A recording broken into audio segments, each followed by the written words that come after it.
वालेकुम अस्सलाम। Sorry for the inconvenience. वो लोगों का रिस्पांस और इंटरेस्ट बहुत ज्यादा है चूंकि अमेजोन में, तो विद इन फर्स्ट मिनट ही हमारी कैपेसिटी जो है ना वो फिल हो गई है।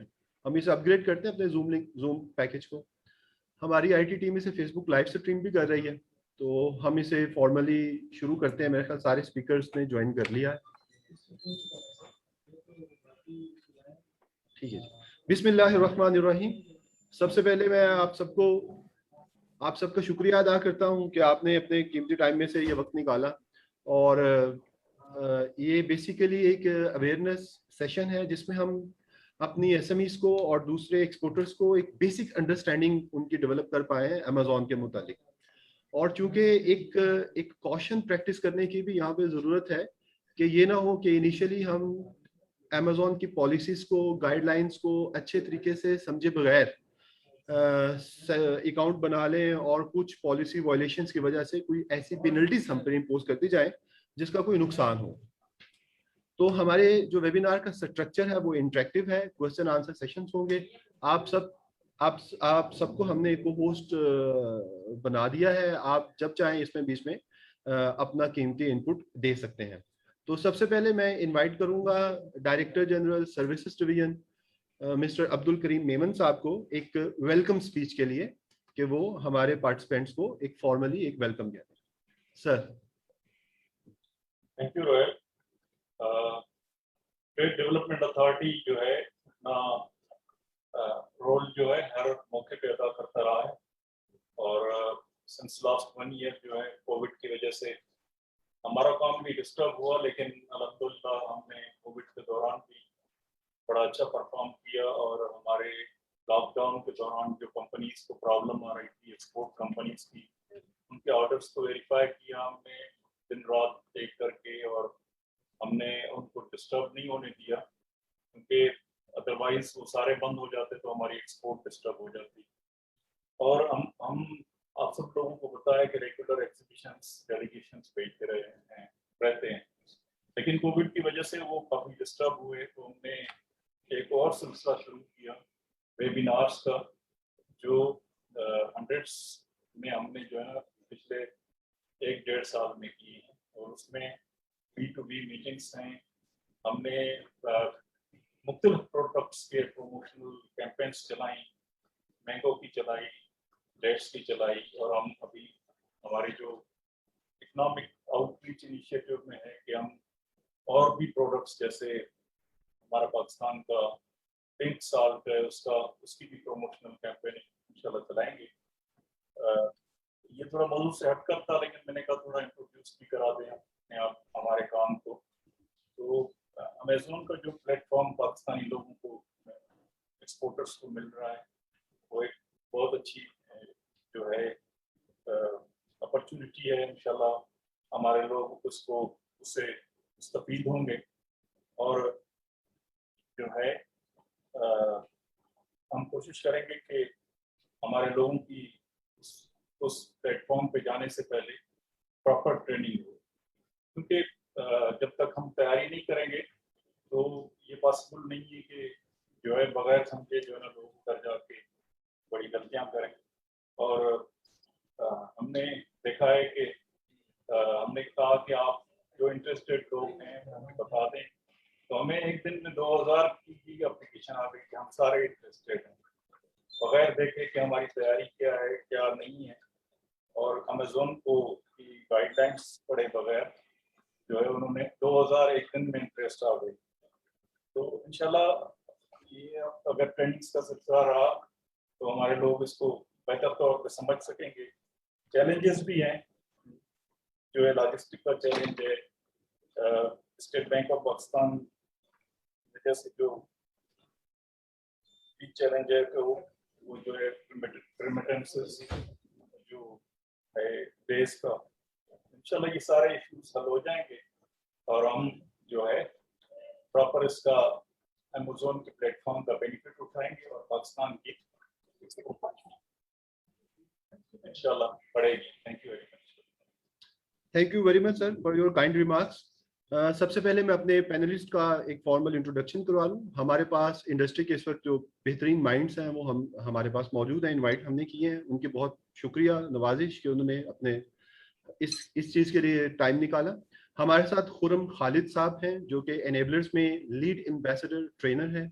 इनका मार्केटिंग में, सेल्स में, ई कॉमर्स में इनका एक वसी तजुर्बा है।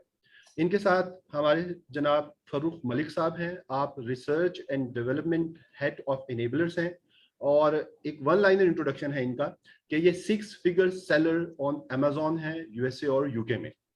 इनके साथ हमने एक्सट्रीम कॉमर्स से मकसूद अहमद साहब हैं। आप head of elite division of extreme commerce हैं। काशिफ जाफरी साहब हैं एक्सट्रीम कॉमर्स से। और असफन यार फरूख साहब हैं जो कि नेशनल ई कॉमर्स काउंसिल, जो कि एपेक्स बॉडी है जिसमें private and public stakeholders बैठ के, और जिनकी इनफैक्ट जिन्होंने ये आइडिया, ये जिनका ब्रेन चाइल्ड था और जिन्होंने कंसेप्चुलाइज किया और एक कंसर्टेड एफर्ट्स के बाद अमेजोन पाकिस्तान में आए। तो national e commerce council deserves a big shout out here. So सबसे पहले जो मेरा एक, क्योंकि हमारा इस वेबिनार का जो प्राइमरी ऑब्जेक्टिव है वो है कि एक basic level of understanding develop हो जाए और जो डिटेल्ड ट्रेनिंग प्रोग्राम्स हैं वो हम बाद में कर लें। तो मेरा सबसे पहले मकसूद अहमद साहब से ये पहला क्वेश्चन ये है कि आप क्या देखते हैं कि अगर इस वक्त जो हमारा एग्जिस्टिंग इंफ्रास्ट्रक्चर है और एग्जिस्टिंग रेगुलेशंस हैं स्टेट बैंक के या लॉजिस्टिक्स के जो चैलेंजेस हैं, इनको मद्देनजर रखते हुए आप क्या समझते हैं कि हम अमेजोन के थ्रू कितना बड़ा जंप अपनी एक्सपोर्ट्स में लगा सकते हैं? क्या हमारी एक्सपेक्टेशंस रियल हैं sir? Okay, sir. Sir, first of all, thank you very much for this initiative. I must commend the effort of all the government departments, Ministry of Commerce, US में हमारी जो एम्बेसी है और consulate LA की, उसके अलावा CEC और ministry of commerce, आप TDA जिस तरह से काफ़ी एक मोबिलाइजेशन कर रहे हैं, जो क्योंकि you are the interface between the key stakeholders. तो first of all very well done and I really appreciate आपके इनिशिएटिव्स। और I would also like to thank you कि आपने हमें दावत दी है ताकि हम अपना कुछ रोल पॉजिटिवली प्ले कर सकें। जैसे आपने कहा था कि आज हमारा फोकस होगा कि हम टॉप लाइन्स पे बात करें और हम एक ओवरऑल अवेयरनेस और जो एक मोटे मोटे क्वेश्चंस हैं उस पे हम अपनी ऑडियंस को एड्रेस करें। उससे पहले जो आपने सवाल पूछा तो उससे पहले मैं एक स्टेप पीछे जाऊंगा और थोड़ी सी अपनी ऑडियंस की बेसिक अंडरस्टैंडिंग के लिए हमने एक प्रेजेंटेशन बनाई हुई है। तो if you can allow me to share, I can just share this slide, or if you want I can send you by whatever you say. Sir, we have made you co-host. आप share कर सकते हैं अपनी screen. Unfortunately, I think the host disabled participant screen sharing. So let me. Kashif आपके पास आ रहा है वो? Are you able to share? अब मैं कर सकता हूँ सर। Thank you sir. मैं अब नाउ आई कैन।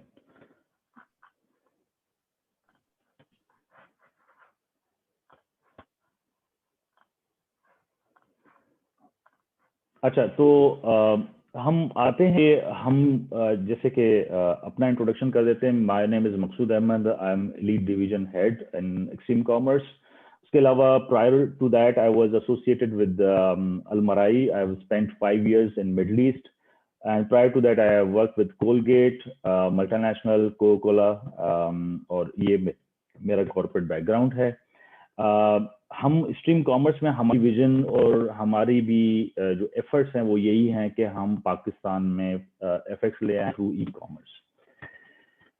तो इससे पहले इम्पॉर्टेंट ये है कि हम अपनी ऑडियंस को समझाएं कि ओवरऑल ये एफर्ट तरह से जारी है और ये फ्लो क्या है, वर्किंग किस तरह से चल रही है।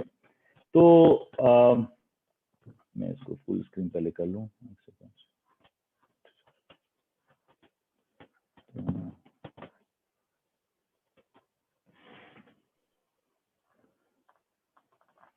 तो इसमें अगर मैं ओवरऑल देखूं तो वो ये है कि आपने अमेजोन पे काम किस तरह से करना है और किस तरह के बिजनेस मॉडल्स हैं। हम कहते हैं कि एक मॉडल ये है कि अमेजोन पे आप FBA के मॉडल पे जा सकते हैं, जिसको हम कहते हैं फुलफिलमेंट बाय अमेजोन। मतलब ये हुआ इन अदर वर्ड्स कि आपने अपनी इन्वेंट्री अमेजोन के वेयर हाउस में, आपने अपना एक शॉप, ऑनलाइन शॉप जिसको हम लिस्टिंग का नाम देते हैं, वो क्रिएट कर देते हैं, और आपके पास जैसे जैसे कस्टमर ऑर्डर करता रहता है उस बाद पिक पैक शिप और payment processes everything is taken care of bye Amazon. तो ये एक ऑटोमेशन का सबसे बड़ा एक यूनिक बिजनेस मॉडल है। इसमें मैन्युफैक्चरर आप हैं, फॉर एग्जाम्पल पाकिस्तानी से मैं मैन्युफैक्चरिंग पॉइंट ऑफ व्यू से देखूं कि आप हैं मैन्युफैक्चरर, आप यहाँ पर हैं, ठीक है ना। अब बात ये आती है कि पहले मैं देखूं कि जी मैंने अपनी प्रोडक्ट्स भेजी अमेजोन के वेयर हाउस में, अमेजोन के वेयर हाउस के भेजने के बाद कस्टमर ने ऑर्डर किया, अमेजोन ने पिक पैक शिप किया, फिर अमेजोन ने उसको कस्टमर को शिप भी कर दिया और प्रोडक्ट हो गया। अब इस प्रोसेस में अमेजोन के पास जो कस्टमर ने जब परचेज किया था उस वक्त उन्होंने पेमेंट की, वो डॉलर आया, और वो क्योंकि मैं एज अ सेलर पाकिस्तानी हूँ तो मेरे जो आईडी है उसमें जब मैंने क्रिएट किया था तो उस वक्त मेरा हाइपर वॉलेट कनेक्टेड था, मेरा कोई और बिजनेस ऑप्शन, बैंकिंग ऑप्शन वो कनेक्टेड है। तो वो मैं बता दूंगा कि महीने में 2 दफा प्रोसीड्स मेरे पास, सेल्स प्रोसीड्स यहाँ पे ड्रॉप होती हैं मेरे इस अकाउंट पे। तो 14 to 28 डेज का एक साइकिल होता है। इनिशियली जब आप इनिशियल लॉन्च करते हैं पहली दफा तो थोड़ा सा टाइम लेते हैं, महीना 1.5 महीना, उसके बाद जब आपकी साइकिल क्रिएट हो जाती है, आपकी एक हिस्ट्री बिल्ड हो जाती है, तो महीने में 2 दफा आपको अमेजोन वो सेल्स प्रोसीड्स से आपको ट्रांसफर कर रहा होता है। तो सेलर को उन्होंने हाइपर वॉलेट के थ्रू पेमेंट की, और हाइपर वॉलेट में फिर आप लोकल बैंक आप अपने पास विड्रॉ कर सकते हैं। और ये एक पूरा एक क्विक सा एक छोटा मोटा प्रोसेस है। अब मैं सर आपके आता हूँ, आपने पूछा कि स्कोप क्या है पाकिस्तानी के लिए, कितना पाकिस्तान में जंप आता है, पाकिस्तान एक्सपोर्ट में कितनी हम इम्पेटस देख सकते हैं because of this whole Amazon journey. उससे पहले एक इम्पॉर्टेंट ये है कि हम ग्लोबल ई कॉमर्स को एज एन इंडस्ट्री देखें तो इस वक्त 4.5 ट्रिलियन की ई कॉमर्स इंडस्ट्री का साइज इन वैल्यू। अगर आप 2019 और 2020 में देखें तो it move from 3.5 to 4 trillion. Because of this covid and pandemic ये और ई कॉमर्स ग्रो किया है, और बेशक दूसरी इंडस्ट्री ने सफर किया हो, लेकिन e commerce is one of the big beneficiary of this pandemic. Many consumers have shifted online purchasing, इससे एक अलग अपॉर्चुनिटी आई है, उसकी वैल्यू और गई है। तो अब जो एक्सपर्ट्स हैं वो ये फोरकास्ट कर रहे हैं कि 2024 तक ये इंडस्ट्री का साइज, इस इंडस्ट्री का $6 ट्रिलियन का हो जाएगा। मीनिंग अगर मैं और थोड़ा सा सिंपल वर्ड में दे दूं कि इस वक्त यूएस की इकोनॉमी का साइज 1.5 ट्रिलियन का होगा, 2 ट्रिलियन का होगा, ठीक है। तो उसका 3 टाइम्स की साइज की हम बात कर रहे हैं कि ये इंडस्ट्री बढ़ रही है। अच्छा, उसमें फिर हम देखते हैं कि अमेजोन का कितना चंक है। अमेजोन जो है इस रिटेल ई कॉमर्स इंडस्ट्री में 40% शेयर रखता है। तो सबसे बड़ा जो प्लेयर है वो अमेजोन है, और इसीलिए जो हमारी पूरी जो गवर्नमेंट्स हैं सब कुछ है, उन्होंने एफर्ट किया है कि अगर मैं देखता हूं कि 40% विद इन ई कॉमर्स है। अच्छा, अब मैं देखता हूं कि उसमें ज्योग्राफी कौन सी है। तो यूएस सबसे बड़ी मार्केट है अमेजोन के लिए, फिर UK, Germany and Japan, the 4 are the biggest market. Having said that, ये बिगेस्ट मैं इस क्वांटम के हिसाब से कर रहा हूँ, लेकिन having said that other markets are equally important, और उनमें भी पोटेंशियल है। फॉर एग्जांपल कनाडा है, फॉर एग्जांपल यूएई मार्केट है, सऊदी मार्केट है, मिडिल ईस्ट की मार्केट है। मतलब अमेजोन मार्केट प्लेस बहुत जगहों पर है, तो उससे हमें कोई वो परेशानी नहीं है कि हम सिर्फ यूएस में सेल कर सकते हैं दूसरी में। लेकिन अमेजोन के सेलर सेंट्रल में ये एक आपको पास अमेजोन ऑप्शन देता है कि जब भी आप अगर यूएस में अगर आप सेल कर रहे हैं तो अमेजोन आपको राइट्स और मार्केट प्लेसेस में भी ऑपरेट करने के लिए दे देता है। तो आप एक ही इंटरफेस से बाकी मार्केट्स में एक ही जगह पे बैठ के आप ऑपरेट कर सकते हैं by doing some certain actions. तो ये हो गया ओवरऑल एक हम देख रहे हैं कि कितना प्लेटफॉर्म अब पाकिस्तानी रेजिडेंट के लिए ओपन हो चुका है। अच्छा, अब इससे क्या होता है कि इससे ये होता है कि हम किस तरह से ग्रो कर सकते हैं हमारी अपनी एक्सपोर्ट्स को। किस तरीके 2 हैं, एक वो है जो ऑलरेडी मैन्युफैक्चरर है, एंटरप्रेन्योर है, और वो राइट प्रोडक्ट्स में ऑलरेडी काम कर रहा है। नहीं, मैं आपको एक और मजे की चीज दिखाता हूँ। आप देखें कि अमेजोन पे टॉप 10 कैटेगरीज, ऐसी टॉप 10 कैटेगरीज कौन सी हैं जो सबसे बड़ा वॉल्यूम रखती हैं? आपको बहुत खुशी लगी होगी कि home and kitchen account for 40% of their volume, followed by sports and outdoors is 21%. So meaning अगर मैं सेपरेटली कहूं तो होम एंड किचन में टेल भी आ जाता है, होम एंड किचन में यूटेंसिल्स की प्रोडक्ट्स भी आ जाती हैं, स्टील की प्रोडक्ट्स भी आ जाती हैं, क्रॉकरी भी आ जाती है. तो इट मीन्स ये हमारे लिए कितना बड़ा रेलेवेंट है. लेकिन आपने जैसे स्टार्ट में बहुत अच्छी बात कही कि भाई करीम कही थी कि आप रश मत करें, do your homework, make a clear business plan. जैसे आप किसी और प्लान एक्सपेंशन का प्लान बनाते हैं तो यहाँ पर भी क्लियर बिजनेस प्लान बनाने की जरूरत है. यू कैन नॉट ऑपरेट कि यार ये मैं तो जो है ना छुरियां बना सकता हूँ, मैं छुरियां जाके सेल करूंगा. अप्रोच थोड़ी सी यहाँ पे डिफरेंट करनी, इससे प्रोडक्शन सेंट्रिक नहीं करनी पड़ेगी, हमें कंज्यूमर सेंट्रिक करनी पड़ेगी. हमें ओरिएंटेड अपना प्लान क्रिएट करना पड़ेगा कि इस वक्त अमेजोन के प्लेटफॉर्म पे कौन सा प्रोडक्ट है जो सेल हो रहा है. अब मैं एग्जांपल दे रहा हूं आपको. अब मैं ऑडियंस की एंगेजमेंट के लिए मैं थोड़ा सा रियल एग्जांपल दूंगा ताकि मैं बात करूं और आपको मैं एग्जांपल दिखाऊं कि जी हो क्या रहा है यहाँ पर. अब मैं एक आपको मजे की चीज दिखाता हूं. ये देखिए सर, ये मैं अभी amazon.com पे हूं और मैं यहाँ पर मैं एज अ कस्टमर कर रहा हूँ, ठीक है, और मैं लिख रहा हूँ कि सीजर, या मैं लिख लेता हूँ नाइफ. ठीक है सर, मैंने नाइफ लिखा, मैंने नाइफ सेट पे पिक किया. अब ये जो मैं वर्ड एंटर कर रहा हूँ उसको हम कहते हैं सर्च टर्म. और जब सर्च टर्म को अगर कोई एडवर्टाइज करता है तो उसको कीवर्ड बोल देते हैं. लेकिन ये सर्च टर्म है जो एक कस्टमर डाल रहा है. अब ये है, एक आप इस प्लेटफॉर्म की और ब्यूटी देखिए कि ये गूगल सर्च नहीं है. गूगल सर्च पे आप how to wear mask, how to do this, how to this. Google search is exploratory. यहाँ पर परचेज इंटेंशन के साथ आप है. मतलब अमेजोन का ऐप आप इसलिए नहीं खोलेंगे कि जी मुझे देखूं कि दुनिया में 5 अजूबे कौन से. नहीं, यहाँ पर आएंगे, you have already made up your mind, want, all you need to do is put your search term here so that you get the result. मैंने यहाँ पे नाइफ सेट लिख दिया. अब सर देखिए नाइफ सेट्स कितने हमारे पास आ गए हैं इस वक्त. अब ये नाइफ सेट्स किस टाइप के हैं, ये एक प्रॉपर हम गाइड करने के लिए मौजूद हैं. और हमारे जो एक्सपर्ट है, जो एंटरप्रेन्योर है, मैन्युफैक्चरर है, जो ये काम कर रहा है ऑलरेडी, वो कह रहे हैं नाइफ तो मैं बनाता हूँ. ठीक है, नाइफ बनाते हैं, लेकिन हमने ये देखना है क्या ये नाइफ बनाना जो कंज्यूमर मांग रहा है उसमें इनफ डिमांड है, इनफ कंपटीशन है, प्राइसिंग क्या चल रही है, लॉजिस्टिक्स क्या है, और मजीद और कंपटीशन कितना है. जैसे फॉर एग्जांपल हम लोग क्या देख रहे होते हैं, ये रिव्यूज देखें, इस बंदे के पास 10,000 प्लस रिव्यूज हैं. ये रिव्यू कलेक्ट करना, या रिव्यू जो आपको जो एस्टेब्लिश करते हैं, it takes a lot of time and effort. फिर हम देखते हैं कि अच्छा कितने ऐसे बंदे हैं, क्या चल रही है. अच्छा ये $58 ये बंदा बेच रहा है. ठीक है सर, अब $58 का मतलब ये हुआ कि अगर मैं रफली बोलूं ये तकरीबन 9,000 रुपए का ये सेट बेच रहा है बंदा. इसी तरह से कोई 59 का बेचता है. यहाँ हम ये देखते हैं, ये देखें वीडियो है, ये पूरा यहाँ पर अगर कोई एडवर्टाइजमेंट करेगा तो इनका भी प्रोडक्ट यहाँ पर नजर आएगा, कोई पाकिस्तानी सेलर होगा.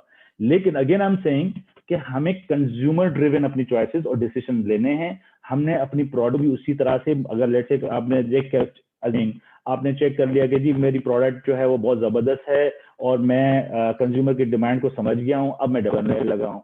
सर आप डेवलप करेंगे, लेकिन अगेन यू विल असेस कि आपके बेस्ट सेलर क्या सेल कर रहे हैं, टॉप एंड सेलर क्या कर रहे हैं, उनकी प्रोडक्ट क्या है, उनकी प्रोडक्ट की क्वालिटी क्या है, उन प्रोडक्ट की फीचर्स क्या है, कंज्यूमर क्यों ले रहा है, के पेन पॉइंट्स क्या हैं, कस्टमर की क्या ऐसी नीड्स हैं फुलफिल. अच्छा, अमेजोन के अंदर आप हर चीज सकते हैं. डेटा की मतलब आपको कोई मसला ही नहीं है डेटा का. आप यहाँ जाएंगे, आप देखेंगे अच्छा यार मैं देखता हूँ कि कंज्यूमर के रिव्यूज क्या हैं, कंज्यूमर क्या लिख रहा है, क्या कर रहा है, क्या नहीं कर रहा है. अच्छा जबरदस्त, अब मैं ये कर सकता हूँ या नहीं कर सकता हूँ. फिर आप एक इसकी बिजनेस वायबिलिटी बनाएंगे कि अच्छा यार अगर ये 58 का बेच रहा है, अगर मैं पहुंचता हूँ, अब ये 58 का ब्रेकअप क्या, ये मेरा प्रॉफिट नहीं है, ये मेरा रिटेल प्राइस है जो मैं अमेजोन पे सेल कर सकता हूँ इस प्राइस पे. इसका मतलब ये हुआ कि अब मुझसे कोई पूछता है यार इसमें प्रॉफिट कितना आएगा मेरा. सर प्रॉफिट के लिए एक सिंपल सा रूल है, 100 को डिवाइड बाय 3 कर लें आप. अच्छा क्या मकसद, 100 को डिवाइड बाय 3 करने का मकसद ये हुआ कि 33% मुझे, मैं ये एवरेज आपको बता रहा हूँ, तो हम केस टू केस चलेंगे. मैं एक और सिंपल वर्ड में अपनी ऑडियंस को समझाना चाह रहा हूं कि Amazon पे एंड टू एंड कॉस्ट और प्रॉफिट किस तरह से ऑपरेट होता है। वो ये होता है कि $100 की प्राइस है, डिवाइड बाय 3 करें, 33% Amazon चले जाएगा। कैसे? Amazon अपनी रेफरल फी चार्ज करता है on an average 15%, it varies from category two category, लेकिन ऑन एन एवरेज 15% चला जाता है। 15% आपके अगर $100 की एक प्राइस है, 15% तो उधर चला गया। रिमेनिंग अब आप आज कहते हैं जी Amazon तो मैं FBA मॉडल पे कर रहा हूँ, मतलब फुलफिलमेंट बाय Amazon कर रहा हूँ, तो वो उसमें क्या होगा, Amazon का आप जो है वो वेयर हाउस यूज करेंगे, स्टोरेज करेंगे, उसमें फुलफिलमेंट बाय Amazon होगा, पिक पैक शिप भी होगा, ये सारे लॉजिस्टिक्स की जो हैसल है वो Amazon करेगा, Amazon आपसे उसके भी चार्ज करेगा। तो 33% तो आपका उधर चला गया। फिर 33% में ऑन एवरेज प्रोडक्ट की लैंडेड कॉस्ट, मैंने पाकिस्तान से ये छुरियां भेजी और ऑल द वे वो यूएस के उनके वेयर हाउस में पहुंचा, एंड टू एंड प्रोडक्शन से लेके logistics, shipment, freight forward, customs, everything end to end, let's say 33% वहां पे लग गया। रिमेनिंग ऑन एन एवरेज मेरे पास पोटेंशियल है 30% का। अब ये 30% मेरा हो गया ग्रॉस प्रॉफिट। ग्रॉस प्रॉफिट की अब का मतलब ये मेरा अभी भी ये 33%, लेट्स मैनेज द एक्सपेक्टेशंस, ये 33% आपका ग्रॉस प्रॉफिट है। किसी भी बिजनेस में ऑपरेट करते हैं तो आपको थोड़ी सी एडवर्टाइजिंग करनी पड़ती है, प्रमोशन चलाने पड़ते हैं, आपको कंज्यूमर को इंटाइज करना पड़ता है, तो नेट आपके पास 10 से 15% नेट प्रॉफिट आता है। अगर अब अज्यूम करें कि $100,000 आप सेल कर रहे हैं महीने के, 15% अगर लेंगे तो $15,000, $15,000 का पोटेंशियल नेट प्रॉफिट है। ऑन टॉप ऑफ दैट आपका ये एसेट है जो अब फॉर एग्जांपल अगर मैं इस बंदे को बोलूं कि जी मैं आपकी लिस्ट शॉप को बाय करना चाहता हूँ, मैकुक को बोलेगा यार ये तो मेरी गुडविल प्राइस है। अच्छा, ये सर, मैं आपको थोड़ा सा डिस्टर्ब करूंगा, इंटरप्ट करूंगा जी सर। हमारे पास टाइम थोड़ा सा कम है, लेकिन आपका ये फॉर्मूला काफी मुफीद है कि प्रॉफिट को यानी सेल्स को आप 3 हिस्सों में डिवाइड कर दें।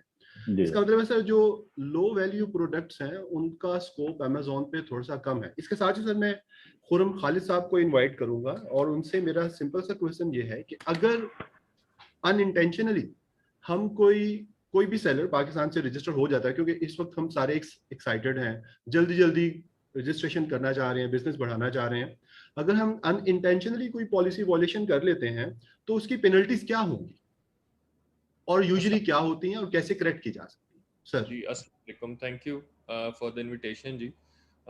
जिस तरह आपने बताया कि टाइम कम है तो हम टू द पॉइंट बात करते हैं कि सबसे पहले तो ये है कि हम डायरेक्टली बस अकाउंट बनाने की तरफ ना चले जाएं। हमें ये अपॉर्चुनिटी मिली है कि हम as a Pakistani resident account बना सकते हैं, तो हम सबसे पहले तो ये सोचें कि हमें अकाउंट ये किस लिए बनाना है। क्या अभी हम सेलिंग स्टार्ट करने लगे हैं, नहीं करने लगे, या हम बेसिकली अकाउंट तब बनाएं जब हमने सेलिंग करनी है।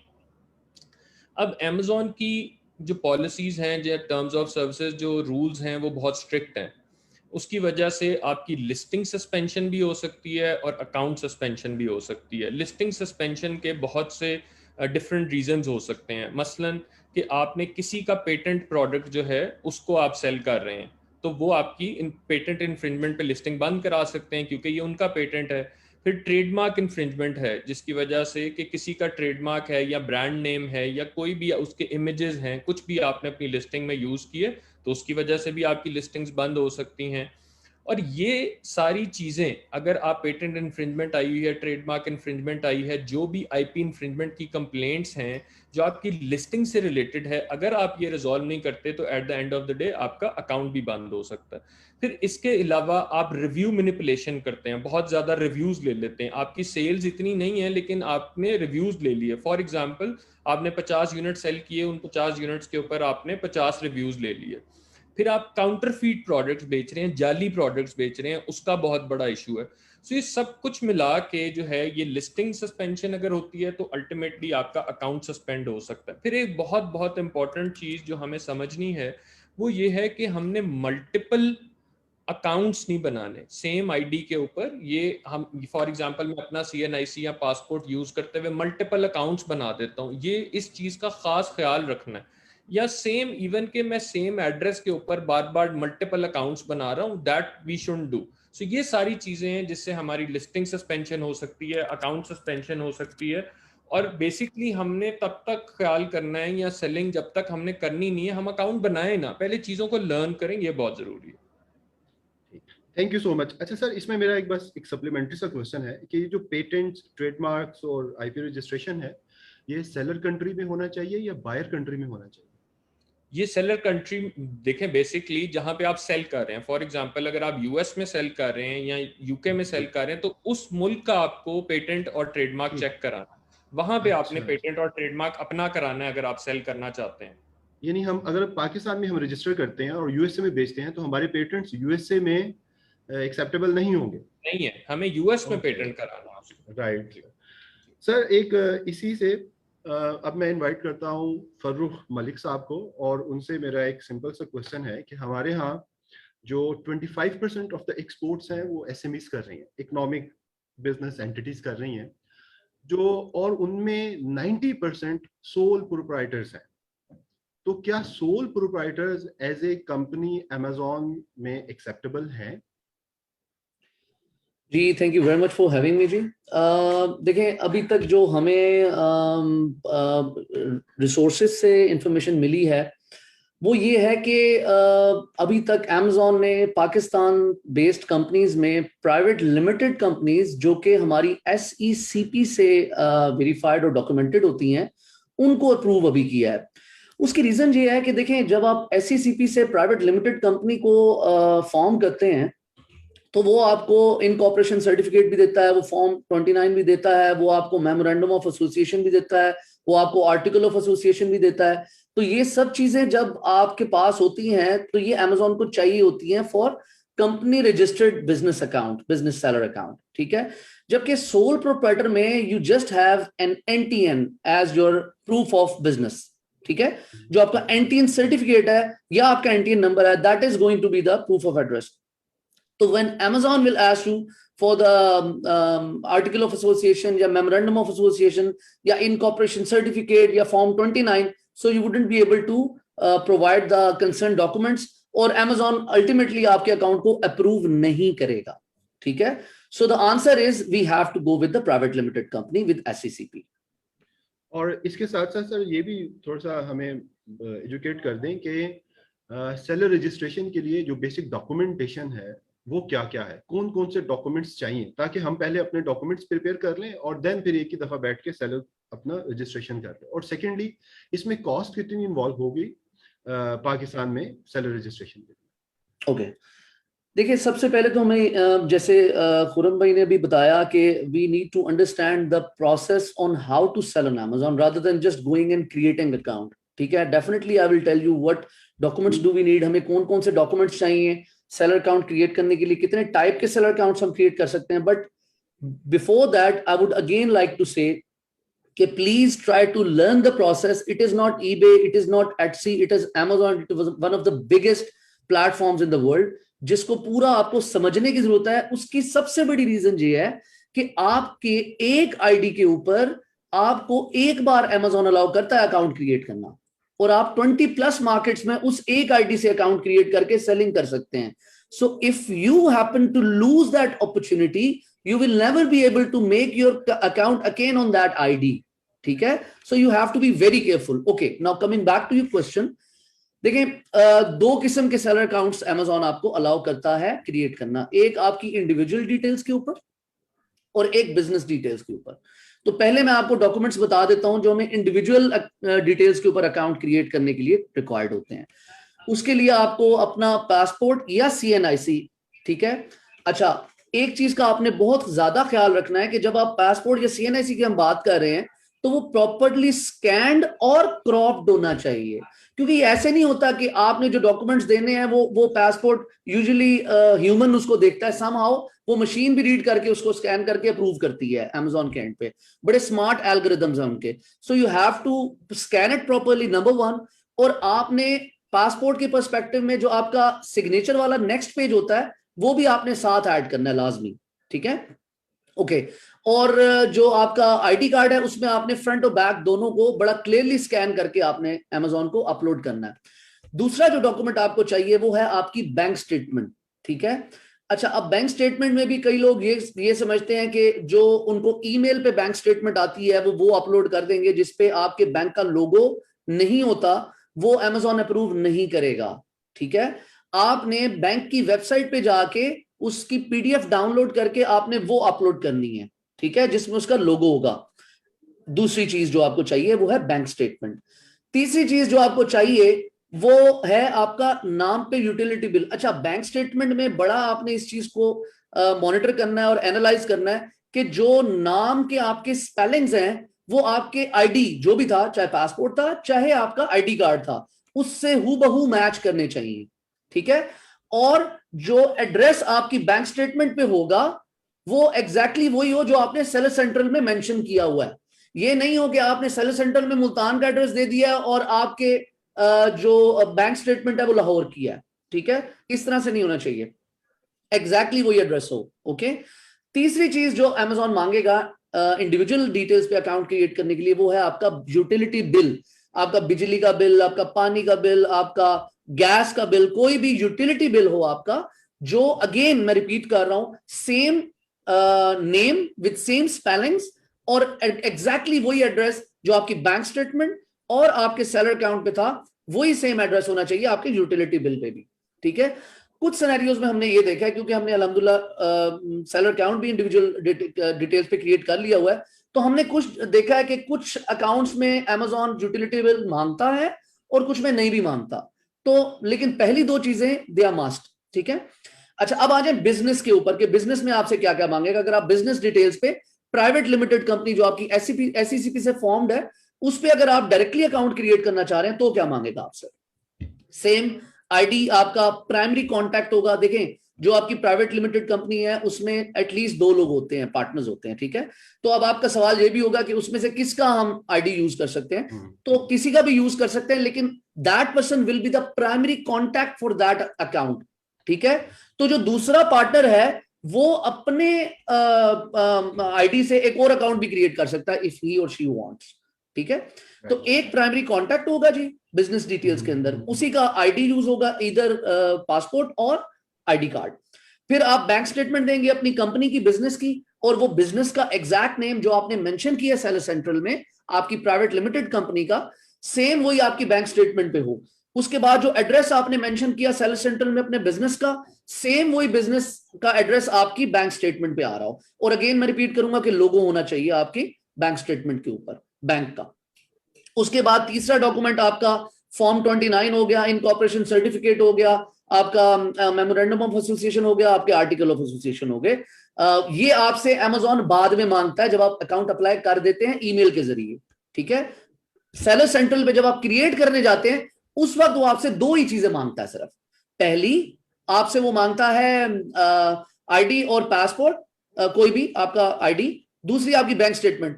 और दोनों सिनेरियोज में, इंडिविजुअल डिटेल्स में भी और बिजनेस डिटेल में भी, आपसे वो क्रेडिट या डेबिट कार्ड भी एंड में मांगेगा एज अ चार्ज मेथड, जिसमें वो आपको एक अमाउंट चार्ज करता है विच इज यूजुअली $40, ठीक है। बाय डिफॉल्ट Amazon $40 आपसे चार्ज करेगा और उसका अकाउंट जो होगा वो प्रोफेशनल डिटेल्स पे होगा, जिसको बाद में आप डाउनग्रेड करके मंथली सब्सक्रिप्शन को ऑफ कर सकते हैं। तो I hope I answered all the questions जी। बिल्कुल सर। और सर हम आपके साथ मिलकर कोलैबोरेट करके एक ऐसा डॉक्यूमेंट चेकलिस्ट भी बनाएंगे डॉक्यूमेंट्स की जो हमें चाहिए हो सेलर रजिस्ट्रेशन के लिए, और इसे टीडैप की वेबसाइट पे अपलोड भी कर देंगे लेटर ऑन। श्योर जी, सर ठीक है सर। सर मेरा क्वेश्चन है अब काशिफ जाफरी साहब से कि ये ग्लोबल सेलिंग वाला फिनोमिना क्या है? क्या ये जरूरी है कि जब हम फुलफिलमेंट बाय अमेजॉन करें तो उनके जितने अपनी सारी मार्केट्स में अपनी इन्वेंट्री भेजें, या किसी एक जगह पे अपनी इन्वेंट्री शिप कर दे और वहां से फिर अमेजॉन बाकी जगहों पर शिप करता रहे प्रोडक्ट्स जब कोई बायर उसमें इंटरेस्टेड हो?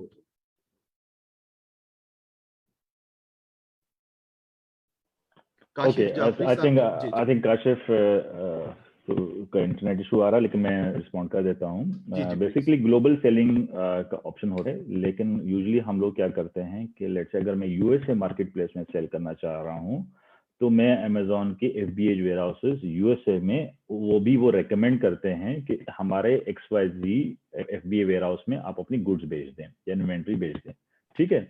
अच्छा, अब मैं यूएसए की बात कर रहा हूँ। अब मैं यूएसए से बैठ के अमेजॉन में एक और भी ऑप्शन होता है कि मैं रिमोट फुलफिलमेंट प्रोग्राम में इनरोल कर दूं। मीनिंग अमेजॉन को मैं कहूँ कि अगर मेरे पास कनाडा से या मेक्सिको से ऑर्डर आए तो आप प्लीज वो फुलफिल कर दीजिए। तो वो बाय रीजन उनका रिमोट फुलफिलमेंट प्रोग्राम होता है। लेकिन अगर आप कहते नहीं मैं यूके में भी लॉन्च प्रॉपरली करना चाहता हूं, तो फिर आपको अपनी गुड्स यूके भेजनी पड़ेंगी। बट हम अप्रोच क्या लेते हैं कि हम पहले एक मार्केट को पहले सही तरह से एस्टेब्लिश करते हैं, अपना बिजनेस खड़ा करते हैं, फिर अपनी एक्सपेंशन प्लान पे काम करते हैं। तो एक्सपेंशन या वर्टिकल है या हॉरिजॉन्टल है, या आप अपनी नई प्रोडक्ट लाइंस और ऐड कर देते हैं यूएसए में, या आप एक्सपेंशन करें by geography, by market development. तो these are the two ways sir. बिल्कुल सर, हमने ये क्वेश्चन भी इसलिए पूछा ताकि जो लोग अपनी प्रोडक्ट डिजाइन कर रहे हैं वो अपनी टारगेट मार्केट डायनेमिक्स को भी जहन में रखें। अच्छा सर, इसके साथ ही आप हमें इस पे भी एक्सप्लेन कर दें कि अमेजोन से हमारे पैसे वापस कैसे आएंगे, हमारी जो सेल्स हैं वो किन बैंकिंग चैनल्स, किन ई वॉलेट्स के थ्रू वापस आएंगे, और उसमें कितना कमीशन चार्ज करेंगे ये इंटरमीडियरीज। Okay, very good. देखिए अभी इस वक्त हमारे पास अमेजोन ने हाइपर वॉलेट का ऑप्शन दिया है, जो एज अ डिपॉजिट मेथड हम इसको कहते हैं। और ये डिपॉजिट मेथड एक इंटरमीडियरी है, लेकिन आप लोकल बैंक में उसमें विड्रॉ कर सकते हैं, ठीक है। इसी तरह से एक पायोनियर है, फॉर एग्जांपल पायोनियर एक है, वो आप अपने सेलर सेंटर में एज अ डिपॉजिट मेथड आप उन पे उसको सेट कर सकते हैं, और वो उसमें अब लोकल इसमें लोकल बैंक अटैच करके, लेट से एमसीबी, एचबीएल जो भी है वो अटैच करे, आप विड्रॉ कर सकते हैं। ये तो हो गया कि आपके पास पेमेंट्स मेथड्स इस वक्त ऑप्शन हैं। अब ये कहते हैं कि जी कमीशन कितना लगता है, ये वेरी करता है मार्केट टू मार्केट और पर्सन टू पर्सन, लेकिन ज्यादातर ये लोग जो है अपनी करेंसी कन्वर्जन पे ही कमा रहे होते हैं। कभी कहीं पे 1% भी होता है, लेकिन मतलब इतना बड़ा नहीं होता कि आप इतने बड़े स्केल पे काम करें कि it can dent you, so it won't hurt anybody. Thank you sir, thank you sir. Sir मैं फरूक मलिक साहब को फिर इनवाइट करना चाह रहा हूँ, उनसे ये पूछना चाहता हूँ कि एक तो हमें ये बताएं कि जो नया सेलर है क्या उसे प्रोफेशनल सेलिंग प्लान चूज करना चाहिए या इंडिविजुअल सेलिंग प्लान यूज करना चाहिए, और फर्दर ऑन क्या उसे एफबीए यानी फुलफिलमेंट बाय अमेजोन करनी चाहिए या फुलफिलमेंट बाय मर्चेंट पॉसिबल है और वो सक्सेसफुल भी होगी।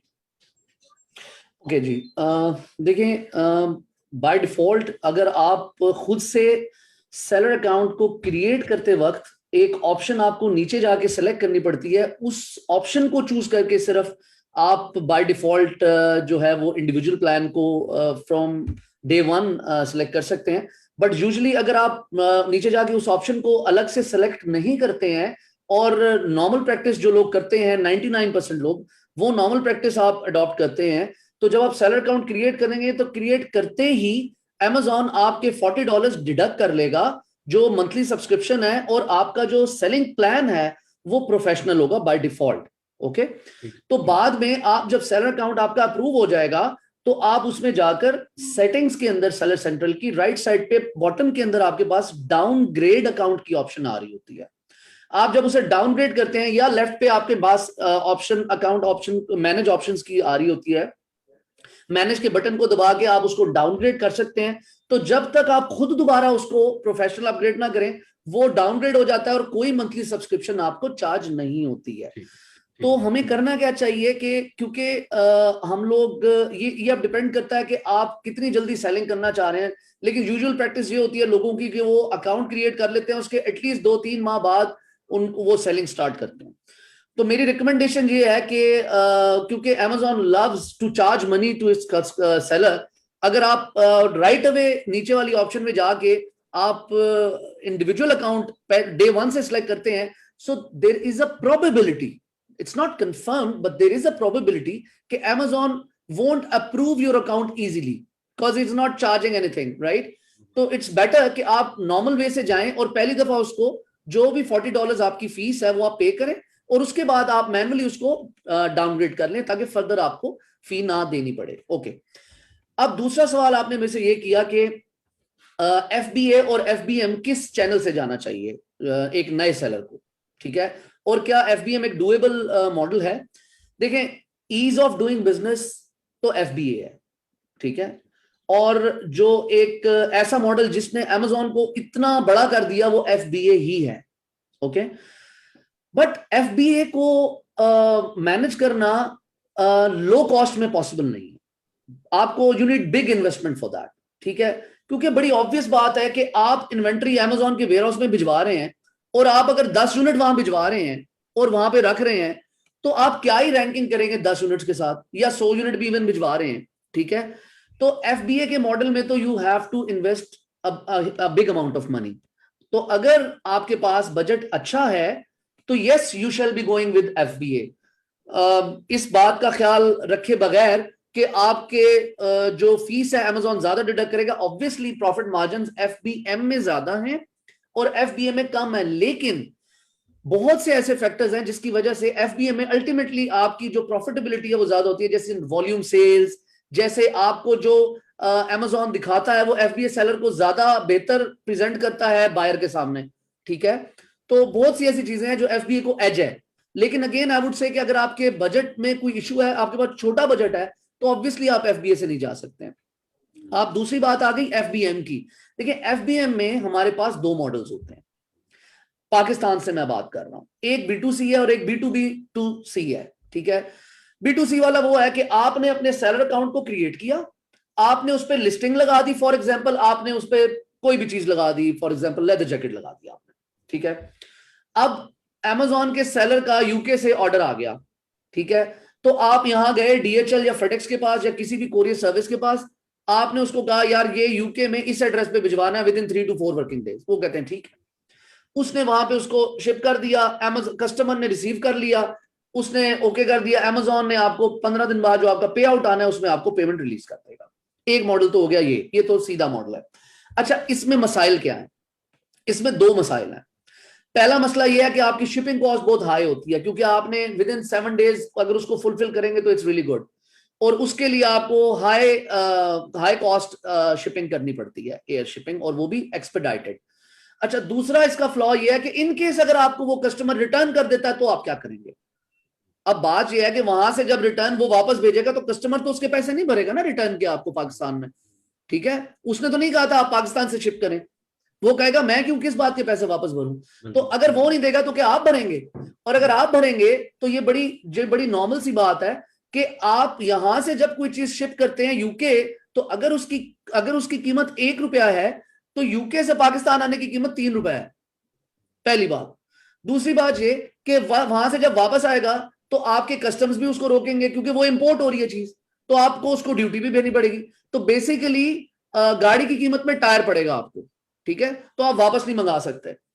अच्छा, अब आ जाए दूसरे मॉडल पे एफबीएम के, कि आपने क्या किया, आपने 10 जैकेट्स ली और एक थर्ड पार्टी वेयर हाउस में रखवा दी, ठीक है, और आपने उसे कहा यार तुम इसको रखो, मैं तुम्हें मंथली स्टोरेज थोड़ी सी दे दूंगा, वो थोड़ी सी होती है, वो इतनी ज्यादा नहीं होती है, ठीक है। आपने उसे कहा कि जब मेरा जहां ऑर्डर यूके के अंदर आएगा मैं तुम्हें बताऊंगा, तुमने उसको शिप कर देना है। उसने कहा जी ठीक है। जब ऑर्डर आया उसने शिप कर दिया, कस्टमर ने रिसीव कर लिया, वेल एंड गुड। नहीं किया, वो कहता है मुझे पसंद नहीं आया, मैं रिटर्न कर रहा हूं, क्योंकि 30 डे रिटर्न पॉलिसी है अमेजोन की, आप उसमें कुछ भी नहीं कर सकते, buyer is the king in that, right. तो उसने कहा मुझे वापस करना है, आपने कहा ओके फाइन। तो उसने कहा मुझे अपना रिटर्न एड्रेस दो, आपने उसी वेयर हाउस का रिटर्न एड्रेस दे देना है और वहां पे चीज रिटर्न आ जाएगी। तो आपका लॉस कम होगा और आपकी जो शिपिंग यहां से हो रही है वो भी बहुत थोड़ी होगी, क्योंकि आप बल्क में भेज रहे हैं और एक्सपेडाइटेड नहीं भेज रहे, ठीक है। तो ये दो मॉडल्स हैं, और अगर आप छोटे स्केल पे जाना चाह रहे हैं तो यस एफबीएम इज वर्केबल, लेकिन मेरा मशवरा ये है कि आप थर्ड पार्टी वेयर हाउस से काम करें, डायरेक्ट B2C मत करें। Thank you so much sir, बहुत अच्छा आपने एक्सप्लेन किया। मैं खुरम खालिद साहब से एक क्वेश्चन करना चाह रहा हूँ कि हमारे पास लॉजिस्टिक्स ऑप्शंस क्या हैं और इस वक्त चैलेंजेस क्या हैं?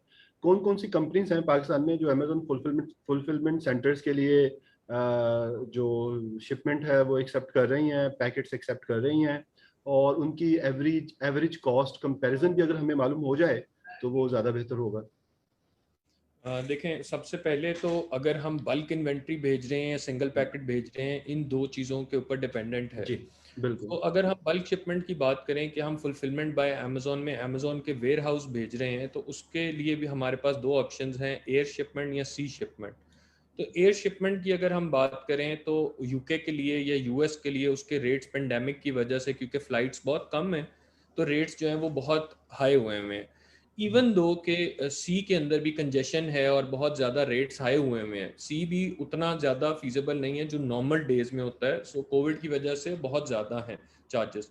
अगर आप ये बात करें कि कौन सी कंपनीज हैं, तो जो भी बड़ी कंपनीज हैं पाकिस्तान के अंदर लॉजिस्टिक्स की शिपिंग की जो ऑपरेट कर रही हैं, वो बल्क शिपमेंट्स लेके जाती हैं, they know now the whole process, उनको ये प्रोसेस पता है। एक सबसे पहले तो जो यहाँ से भेज रहा है एक्सपोर्टर है, अगर आपकी बाहर की कंपनी उस एक्सपोर्टर से बाय कर रही है तो ई फॉर्म वगैरह उसकी जिम्मेदारी है। अगर मैं खुद ही एक्सपोर्ट कर रहा हूँ और मैं अपनी ही कंपनी के थ्रू अमेजोन पे सेलिंग कर रहा हूँ, तो मैंने एक्सपोर्ट फॉर्म को फिल करना है। ई फॉर्म मेरी जिम्मेदारी है, मैंने उसे फिल करना है और उसे फाइल करना है। मैं अपने गुड्स दे दूंगा फ्रेट फॉरवर्डर को, और फ्रेट फॉरवर्डर जो है वो यूएस या यूके या यूरोप में या कहीं पे भी जहाँ पे मैं अमेजोन के वेयर हाउस भेज रहा हूँ वहाँ पे लेके जाएगा, उसकी क्लियरेंस कराएगा और अमेजोन के वेयर हाउस अपॉइंटमेंट लेके खुद ड्रॉप ऑफ करेगा।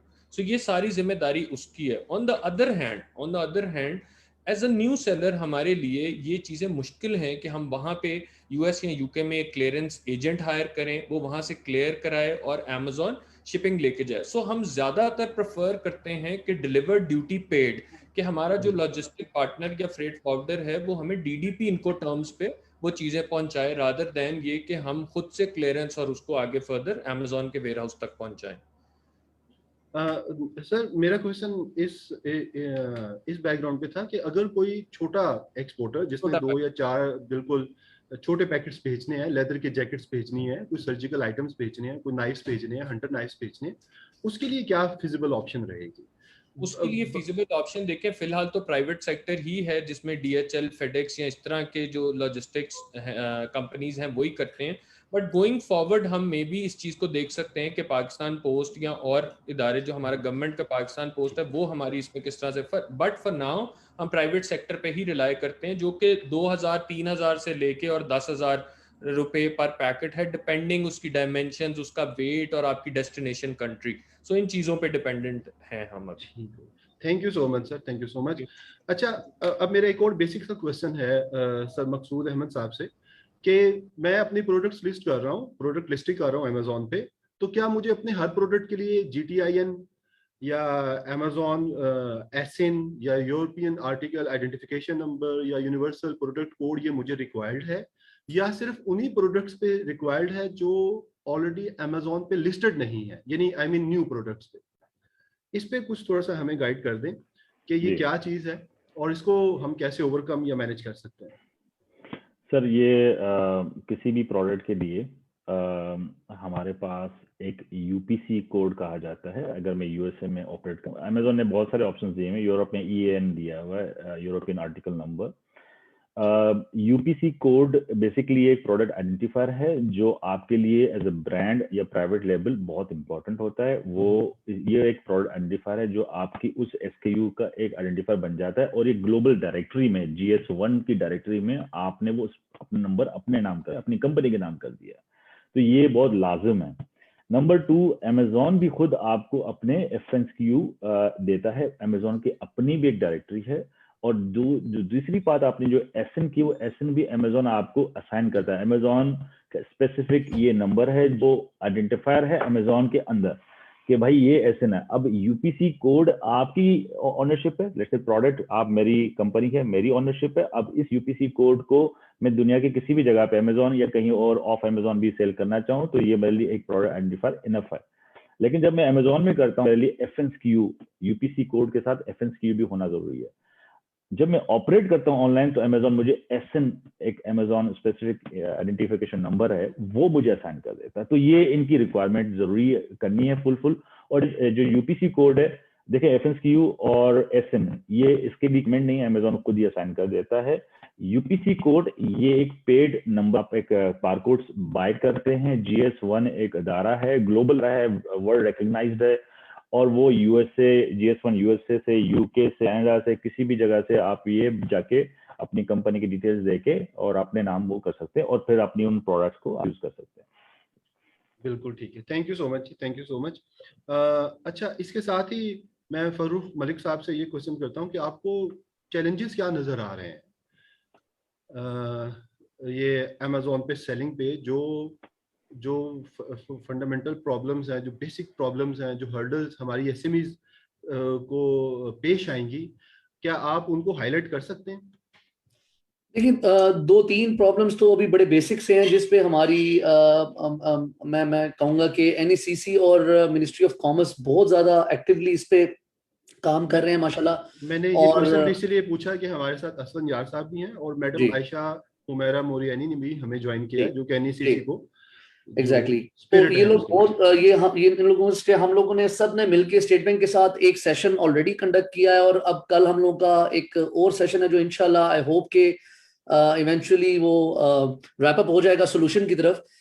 वो ये कि हम जब एक्सपोर्ट करते हैं एज एन एक्सपोर्टर अमेजोन के ऊपर, तो बेसिकली वो कंज्यूमर को हम लोग बेच रहे हैं, ठीक है, और अमेजोन पे हम उसको रखवाते हैं। अगर एफबीए मॉडल की बात करें तो चैलेंज क्या है कि स्टेट बैंक की रेगुलेशन है कि आप जब कोई एक्सपोर्ट करते हैं और उसका जो भी प्रोसीड्स आपको आएंगी वो एक सर्टेन टाइम के अंदर आपको अपने अकाउंट के अंदर पाकिस्तान में मंगवानी है, ठीक है। तो हमारा कंसर्न ये था कि जब आप अपना ब्रांड बिल्ड करते हैं अमेजोन के ऊपर, तो ये बड़ी टेक्निकल बात और ये बड़ा समझने का पॉइंट है कि इनिशियली क्योंकि आपको अपने ब्रांड को बिल्ड करना है, आप एक नया ब्रांड लॉन्च कर रहे हैं और आपको पहले पेज तक का सफर तय करना है, क्योंकि अमेजोन पे या दुनिया के किसी ऑनलाइन प्लेटफॉर्म पे बिकता वो है जो पहले पेज पे नजर आता है, ठीक है। तो फर्स्ट पेज का जो सफर है वो तय करना is one of the difficult thing in Amazon private label brand building process. तो उसके अंदर आप इनिशियली या ब्रेक इवन पे या समटाइम ब्रेक इवन से भी नीचे की पहले तो प्राइस सेटअप कर लेते हैं। अपने लॉन्चिंग जो प्राइस है आपकी, वो कभी भी आप बहुत ज्यादा नहीं रखते, क्योंकि आप एक नए सेलर हैं जो कहीं पे भी एग्जिस्ट नहीं कर रहा, और अगर आपकी प्राइस उस सेलर के बराबर होगी कि जो टॉप पे है, तो आपसे कौन लेगा, ठीक है। तो आपको प्राइस ब्रेक इवन के करीब रखनी है, पहला कंसर्न। अच्छा, फिर उसके बाद आप एग्रेसिव मार्केटिंग और लॉन्चिंग स्ट्रेटजीज करते हैं जिसमें आपकी बहुत ज्यादा एक्सपेंडिचर्स आते हैं, ठीक है। सो फॉर एग्जांपल आपकी $10,000 की अगर इन्वेंट्री वहां गई है फॉर एग्जांपल, तो अप्रोक्सीमेटली इतना ही पैसा या इससे भी ज्यादा आपका उस इन्वेंट्री को रैंक करने पे आता है पहले पेज तक, कि आपकी सेल्स हो रही है और आप रैंक कर रहे हैं। अब ये मकसद ये है कि आपकी इन्वेंट्री जब पहली या दूसरी जाती है, तो समहाउ तीसरी इन्वेंट्री पे जाके या तीसरी शिपमेंट पे जाके आप ब्रेक इवन के करीब करीब आते हैं कहीं, ठीक है। तो पेमेंट तो आपकी मतलब प्रोसीड्स तो आपकी अमेजोन से आई नहीं ना, आपकी जो प्रोसीड्स आई वो आपकी मार्केटिंग पे या लॉन्चिंग पे स्पेंड हो गई, तो आपकी एक या दो शिपमेंट्स कंज्यूम हो गई आपकी रैंकिंग के ऊपर या आपकी ब्रांड बिल्डिंग के ऊपर। तो हमारा कंसर्न ये था कि हम स्टेट बैंक कहता है कि आप हमें प्रोसीड्स लेके आओ विद इन 60 और 180 डेज और व्हाटसोएवर टाइम, बट अगर हमारी वो प्रोसीड्स आई ही नहीं है अमेजोन से और वो वहीं पे कंज्यूम हो गई, ठीक है, इन टर्म्स ऑफ रैंकिंग और लॉन्चिंग योर ब्रांड और building your brand on Amazon, तो आप कैसे उसको शो कर सकते हैं प्रोसीड्स को पाकिस्तान में। तो लेकिन इंशाल्लाह we have suggested few solutions, तो hopefully in few days we will come up with that solution. अच्छा, एक मसला ये और दूसरा मसला ये कि देखिए अमेजोन के सिनेरियो में ये भी एक पॉसिबिलिटी है और कंसर्न है कि एक चीज पाकिस्तान में बनती ही नहीं। देखें, एक चीज पाकिस्तान में बनती है और हम वहां के सेलर से नहीं ले रहे, वो एक नामुनासिब बात भी है और हमें उसका ख्याल भी रखना है। लेकिन एक चीज पाकिस्तान में बनती कोई कहीं नहीं, कोई क्रिएट ही नहीं करता, कोई मैन्युफैक्चर ही नहीं करता, और आपको अमेजोन पे वो बेचनी है, तो आप ऑब्वियसली उसको चाइना से लेंगे। अब कंसर्न ये है कि अगर आप उसको चाइना से लेना चाह रहे हैं, तो यहां से जो पेमेंट आपने चाइना भेजनी है उस पे स्टेट बैंक के तहफुजात है, ठीक है। तो उस पे भी हम आर्ग्यूमेंट कर रहे हैं और इंशाल्लाह we are very hopeful with the help of NECC and ministry of commerce, हम इंशाल्लाह इसको भी बहुत जल्दी इसको रिजॉल्व कर लेंगे। उसके अलावा तीसरा कंसर्न ये है जो कि बड़ा इजीली डूएबल है और रिजॉल्व हो सकता है, खुद ही हम कर सकते हैं, वो ये कि देखें हम लोग बड़े यूज्ड टू हैं कम क्वालिटी प्रोडक्ट, सस्ता प्रोडक्ट महंगे दामों में बेचने के, ठीक है। अमेजोन के ऊपर आप महंगा प्रोडक्ट बहुत महंगे दामों में बेच सकते हैं, बट सस्ता प्रोडक्ट आप लो प्राइस पे भी नहीं बेच सकते, बिकता ही नहीं। मतलब अगर बिकेगा तो रिटर्न्स आएंगी और आपका अकाउंट गया। और देखें ये वो प्रोडक्ट नहीं बिक रहा, वहां पे पाकिस्तान का ब्रांड बिक रहा है, पाकिस्तान की साख बिक रही है, पाकिस्तान का एक सेलर बेच रहा है, क्योंकि कोई भी बायर उस सेलर का, अब पहले अमेजोन ये दिखाता नहीं था, बट अमेजोन पे अब एड्रेस वॉचेबल है, कोई भी सेलर होगा उसको वो बायर देख सकता है कि ये कहां से बेच रहा है। तो अगर वो पाकिस्तान से बेच रहा है और वो चीप क्वालिटी प्रोडक्ट्स बेच रहा है, तो वो बड़ा नामुनासिब है और बड़ी ही हमारे लिए जो है वो एक बुरी चीज हो जाएगी। तो मैं ये रिक्वेस्ट करूंगा तमाम देखने वालों को कि आप सबसे पहले अपने प्रोडक्ट के ऊपर वर्क करें, उसकी क्वालिटी पे वर्क करें, उस मेक श्योर करें कि वो क्वालिटी बहुत अच्छी है, और फिर आप उसकी कॉस्टिंग और सारी बाकी चीजों पे काम करें। तो ये 2-3 मेन चीजें थी जो मैं समझता हूँ कि प्रॉब्लम है अभी तक, जो इंशाल्लाह रिजॉल्व हो जाएगा। मकसूद अहमद साहब, आप इसमें सर कुछ ऐड करना चाहेंगे चैलेंजेस में? जी आई थिंक मेरा जो पॉइंट ऑफ व्यू है वो चैलेंजेस एक्चुअली अपॉर्चुनिटीज हैं, और इस वक्त minister of commerce, relevant authorities, state bank, CEC, ये सब लोग कलेक्टिवली काम कर रहे हैं, और काफ़ी आपस में इस वक्त जो हमारी जो कोऑर्डिनेशन चल रही है, to be honest it's exemplary and very unheard of. तो जो भी चैलेंजेस छोटे मोटे आ रहे हैं, we are addressing them and they are listening and they are coming back with the solutions as well. मैं दूसरा एक एस्पेक्ट है चैलेंजेस का, वो ये है कि हमारे जो एंटरप्रेन्योर्स और एक्सपोर्टर्स हैं, वो उनको थोड़ा सा अब रिस्क टेकर बनना पड़ेगा, ग्लोबल एरेना को एक्सप्लोर करने की एक पैशन और एक बिजनेस एक्यूमेंट दिखाना पड़ेगा। मैं एग्जांपल देता हूं कि हम हमेशा B2B अप्रोच पे, जो भी हमारे करंट एक्सपोर्टर्स हैं वो B2B माइंडसेट के हैं कि जी होलसेल कर दें, डंप कर दें, प्राइस कर लें, वो कर लें, ये कर लें, वो कर लें, ठीक है, very good, continue with that because this will give you economies of scale. अब उनको R&D, research and development, product की understanding, and hire the right people, train your own resources and give them this, avail this platform. ये Amazon.com 4 billion, आप कहते हैं जी पाकिस्तान जो है, हमें फॉर एग्जांपल जी पाकिस्तान इंटरनेशनल बॉडीज के साथ बात करो, XYZ कंट्री हमारे लिए एक्सेस हमारे लिए ओपन कर दें, एग्जांपल दे रहा हूँ, ठीक है जी, हम फॉर एग्जांपल XYZ कंट्री अपनी एक्सपोर्ट नहीं कर सकते, वो हम जो भी डिप्लोमेटिक चैनल के थ्रू हम वो एक्सेस लेते हैं। यहाँ पर तो Amazon.com है, it's 1000 times more potential than any country. तो Amazon.com को हमें थोड़ा सा एजुकेट करने की और थोड़ा सा अपने होराइजन को एक्सपेंड करने की जरूरत है, और इस अपॉर्चुनिटी की पोटेंशियल को रियलाइज करने की जरूरत है। कितनी बड़ी बात कर रहे हैं, $4.5 ट्रिलियन की इकोनॉमी, उसके बाद Amazon $400 बिलियन की सेल USA में कर रहा है। इस पे हम अपने आप को गियर अप करें, अपनी रिसोर्सेज को मोबिलाइज करें, अपने फंड्स को मोबिलाइज करें, और हम तैयारी करें प्रॉपर तरीके से। Don't rush to, again everyone is saying this, don't rush to create seller ID create करने से आप नहीं, and again consider Amazon business same as you do yourself. मेरे सामने बहुत सारे बड़े बड़े नाम बैठे हुए हैं, बहुत बड़े बड़े टेक्सटाइल की हमारी मैन्युफैक्चरर्स और एक्सपोर्टर्स, उनसे मेरा सवाल है, सर आपने ये बिजनेस जब आप अब यहाँ पे खड़े हुए हैं, कितने सालों में बनाया? 3 महीने में, 4 महीने में? सालों लगे हैं, जनरेशन लगी हैं। ये Amazon का बिजनेस भी ऐसे ही है। आप माशाल्लाह पाकिस्तान के यूटोपिया के ऑनर से बात करें, you know it took him 10 years to build $400 million का पूरा एसेट, लेकिन वो बना गए, पोटेंशियल रियलाइज कर गए। इसी तरह से बहुत सारी, ये तो सिर्फ हम टेक्सटाइल की बात, मैं तो अपनी सर्जिकल इक्विपमेंट्स की बात करूंगा, मैं अपनी जितनी भी स्टील की प्रोडक्ट्स बात कर रहे हैं, मैं अपनी प्लास्टिक वाली बात करूंगा। हमारे पास पोटेंशियल बहुत है। इवन हैंडीक्राफ्ट एग्जांपल दे रहा हूं मैं आपको, क्योंकि उसमें Amazon हैंडमेड एक अलग चैनल है विद इन Amazon, वो आपको और प्रमोट करता है। तो आप एक्सपर्ट से बात करें, हम गाइड करने के तैयार है, आपसे राब्ता करें, गाइड करें, but step up and we have. और एक और मैं ये चीज बताऊं, ये टाइमिंग है ना, बहुत इंपॉर्टेंट है। ये मैं अपने जो एक्सपोर्टर एंटरप्रेन्योर जो पूरी एक इंडस्ट्री है उनको मैं गाइड करने चाह रहा हूँ। देखिए टाइमिंग जबरदस्त है इस वक्त। कैसे जबरदस्त है? इस वक्त अभी भी पैनिक है और ग्रोथ मोड में है, आप ग्रोइंग मोड में, अभी सैचुरेशन नहीं है, नंबर 1। नंबर 2 जी, अच्छा जी मार्केट पोटेंशियल है, लेकिन अब मैं इंटरनल देखता हूँ, इंटरनल कैपेसिटी और मोबिलाइजेशन कितनी है जी। Internal capacity thanks to Sunny Ali और लेट्स से Saqib, they worked on these youth, they developed this whole army, we have a youth who's developed and equipped। इस वक्त Pakistan 4th largest freelancing country में है, फ्रीलांसिंग कंट्री है। वो कैसे, वो क्या सर्विसेज प्रोवाइड कर रहे हैं?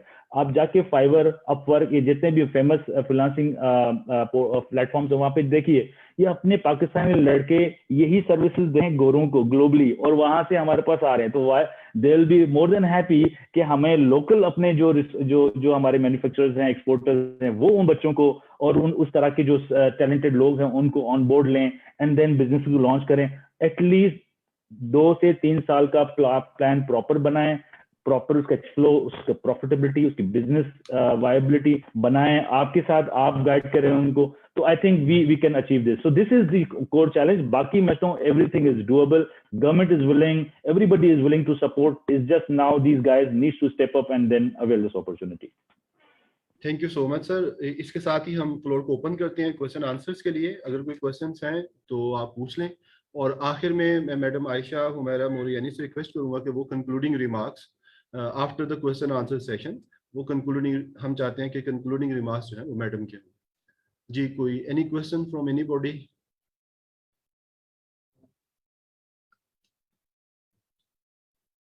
जी जी प्लीज. अली जायान साहब अनम्यूट कीजिएगा. जी अस्सलाम वालेकुम. वालेकुम सलाम. मैं सेशन देख रहा हूँ, माशाल्लाह बड़ा फ्रूटफुल सेशन है हम न्यू कमर्स के लिए. तो मैं थोड़ा सा इंट्रोडक्शन करवा दूँ. शबीर अहमद मेरा नाम है. Senco business private limited firm को मैं एज अ CEO हेड कर रहा हूँ. तो मेरा फर्क मलक साहब से क्वेश्चन है छोटा सा कि मैंने इसको अकाउंट को बनाने की कोशिश की, तो वो जो आपका जो ID कार्ड की जो वेरिफिकेशन वो तो ओके होगी, बट जब मैं बैंक स्टेटमेंट की उनको अपलोड करता हूँ तो वो उन्होंने मल्टीपल टाइम उसको रिफ्यूज किया. मैंने बैंक स्टेटमेंट जो है बैंक के लेटर पैड पे निकलवा के उसके ऊपर साइन स्टैम्प करके इवन सिंगल पेज को है वो उसको बड़ी अच्छी तरह से स्कैन करके भी उसको अपलोड किया, बट वो फिर उन्होंने रिफ्यूज कर दिया. तो इसमें मैं सब इसको कैसे इसको मैनेज कर सकता हूँ अपने इस इश्यू को कि मेरे जो इनिशियल डॉक्यूमेंट्स हैं वो वेरिफिकेशन है वो कंप्लीट हो जाए. सबसे पहले तो मुझे ये बताइए कि आपने जो अप्लाई किया अकाउंट वो आपने बिजनेस डिटेल्स पे किया या इंडिविजुअल डिटेल्स पे किया? नहीं, वो मैंने बिजनेस डिटेल पे किया है. आपने जब आपसे उसने पूछा बिजनेस लोकेशन, पहला जो स्टेप होता है बिजनेस लोकेशन की एक ऑप्शन आती है, उसमें कौन सी कंट्री आपने सिलेक्ट की थी? वो तो पाकिस्तान मैंने सिलेक्ट किया. ओके. और उसके बाद उसने आपसे पूछा कि आप अपने बिजनेस की टाइप बताएं, तो आपने कौन सी ऑप्शन को सिलेक्ट किया था? Privately owned business? Yes, privately owned business. Okay, ठीक है. उसके बाद आपने अपना जो बैंक स्टेटमेंट दी है वो MCB के वेबसाइट से आपने PDF डाउनलोड किया या वहां से आपने मंगवाई बाय ईमेल? नहीं, मैंने वहां से हार्ड कॉपी मंगवाई है. नहीं, उसको नहीं, आपने बैंक की वेबसाइट पे जाना है, वहां से आपने उसकी PDF को डाउनलोड करना है और वो स्टेटमेंट आपने अपलोड करनी है. ठीक है. अच्छा, अगर इन केस वो स्टेटमेंट भी एक्सेप्ट नहीं होती है तो सिंपली आपने कुछ नहीं करना, आपने एक नया ईमेल बनाना है. ठीक है. और यही सारी डिटेल्स दोबारा से आपने अप्लाई करनी है, बट इस टाइम आपने मोबाइल नंबर दूसरा यूज करना है OTP के लिए, और ईमेल. आप सिर्फ दो चीजें डिफरेंट यूज करेंगे, न्यू ईमेल और न्यू मोबाइल नंबर. एक चीज हमेशा समझ लें कि आप अगर एक अकाउंट वो एक बार रिजेक्ट कर देते हैं तो चांसेस कम है कि वो दोबारा क्रिएट हो. ठीक है. या वो ओपन एक्टिव अकाउंट को किसी वायोलेशन की वजह से सस्पेंड करते हैं तो इट्स नियरली इम्पॉसिबल कि आप अपने ID पे एक नया अकाउंट बना सकें. लेकिन जब तक अकाउंट एक्टिव नहीं होता है तो you can apply with different email and different phone numbers again, and we have had experiences in which आपका दूसरी अटेम्प्ट में अकाउंट अप्रूव हो गया था. ठीक है. तो एक तो आपने ये PDF डाउनलोड करनी है बैंक की वेबसाइट से जाके. ठीक है. उस और अपने बिजनेस की आपने करनी है, और प्लीज मेक श्योर कि आपके नाम के स्पेलिंग्स, आपके सेलर सेंट्रल, आपकी बैंक स्टेटमेंट और आपका एड्रेस आपके सेलर सेंट्रल में जो आपने दिया है और आपकी बैंक स्टेटमेंट पे जो है वो मैच कर रहा हो. ये बड़ी अहम बात है. अच्छा, एक बड़ी इंटरेस्टिंग बात है वो ये है कि हमारे जो बैंक्स है ना वो पोस्ट कोड नहीं देते हैं बैंक स्टेटमेंट पे, क्योंकि यूजुअली प्रैक्टिस नहीं है, जो कि बाहर मुल्कों में होती है. अच्छा, ये बड़ा टेक्निकल पॉइंट है. अब जब आप अपना एड्रेस देते हैं Amazon सेलर सेंट्रल पे तो वहां पोस्ट कोड दिए बगैर वो आगे नहीं जाता, वहां आपको देना पड़ता है, और आपने भी डेफिनेटली दिया होगा. ठीक है. तो ऐसा भी होता है कि आप बार बार कर रहे हैं, और मैंने जो तरीका आपको बताया है कि आप PDF डाउनलोड करें और उससे भी नहीं होगा तो इट मींस कि आपको एक छोटा सा काम करना होगा. आपको अपने बैंक मैनेजर को कॉल करनी है कि भाई बात सुनो, मेरा जो एड्रेस है ना बिजनेस का, उसके नीचे ये पोस्ट कोड मेरा ऐड कर दो प्लीज. वो कहेगा ओके जी, आप आ जाएं, इस फॉर्म पे साइन कर दें, हम पीछे हेड ऑफिस से करवा देते हैं. ठीक है. तो आप वहां जाएंगे, वो करवाएंगे, उसके बाद जब आप अपलोड करेंगे तो Amazon कहेगा there you go, it has been matched and now thank you very much. इसमें पोस्ट कोड नहीं है स्टेटमेंट में आपने. एग्जैक्टली. अच्छा, so ये सारी ऑप्शंस है जी. जी, मेरा एक लास्ट क्वेश्चन अपने पैनलिस्ट से कि TDAP भी एक ट्रेनिंग प्रोग्राम ऑर्गेनाइज कर रहा है अपने एंटरप्रेन्योर्स के लिए, SMEs के लिए, Amazon पे स्पेसिफिकली. तो क्या आप हमें ये गाइड कर सकते हैं कि हमें किस मॉड्यूल पे ज़्यादा तवज्जो देनी चाहिए, और इस वक्त सबसे ज़्यादा हैंड होल्डिंग की जो ज़रूरत एसएमईज में, उनको किस एस्पेक्ट से ज़्यादा हेल्प करने की हमें ज़रूरत है? क्या प्रोडक्ट डिजाइनिंग ज़्यादा इंपॉर्टेंट है, प्रोडक्ट एक्सप्लोरेशन ज़्यादा इंपॉर्टेंट है, या सिर्फ पॉलिसी या गाइडलाइंस या अमेजोन इन्हीं को फॉलो करना काफ़ी होगा? तो आप इस पे हमें वन बाय वन, सबसे पहले मैं मकसूद अहमद साहब से रिक्वेस्ट करता हूँ वो हमें बताएं कि अगर हम अभी ट्रेनिंग लॉन्च करते हैं एसएमईज की, तो सबसे ज्यादा किस एस्पेक्ट पे फोकस करने की जरूरत है? Very good. आई थिंक हमें पहले ऑटोमेशन को जाना चाहिए। ये जो FBM के मॉडल है वो हैसल है अभी, क्योंकि आप फर्स्ट टाइमर हैं, तो आई वुड सजेस्ट कि अमेजोन FBM मॉडल पे हम फोकस करें। उसके बाद उस ट्रेनिंग में आई एम श्योर हम इसको ये एड्रेस करेंगे कि product evaluation, product validation, product की demand assessment, market assessment, competitive context को एनालिसिस करना, ये सब कुछ आई थिंक हमें थोड़ा सा कंज्यूमर सेंट्रिक आना पड़ेगा, वॉइस ऑफ कंज्यूमर को देखना पड़ेगा, एंड देन सी कि हम कहाँ खड़े हुए हैं, हमारी क्या करंट अगर प्रोडक्शन लाइन से कुछ आ सकता है, या हमें इसकी मॉडिफिकेशन करनी पड़ेगी, या डिजाइनिंग में कुछ चेंज करना पड़ेगा।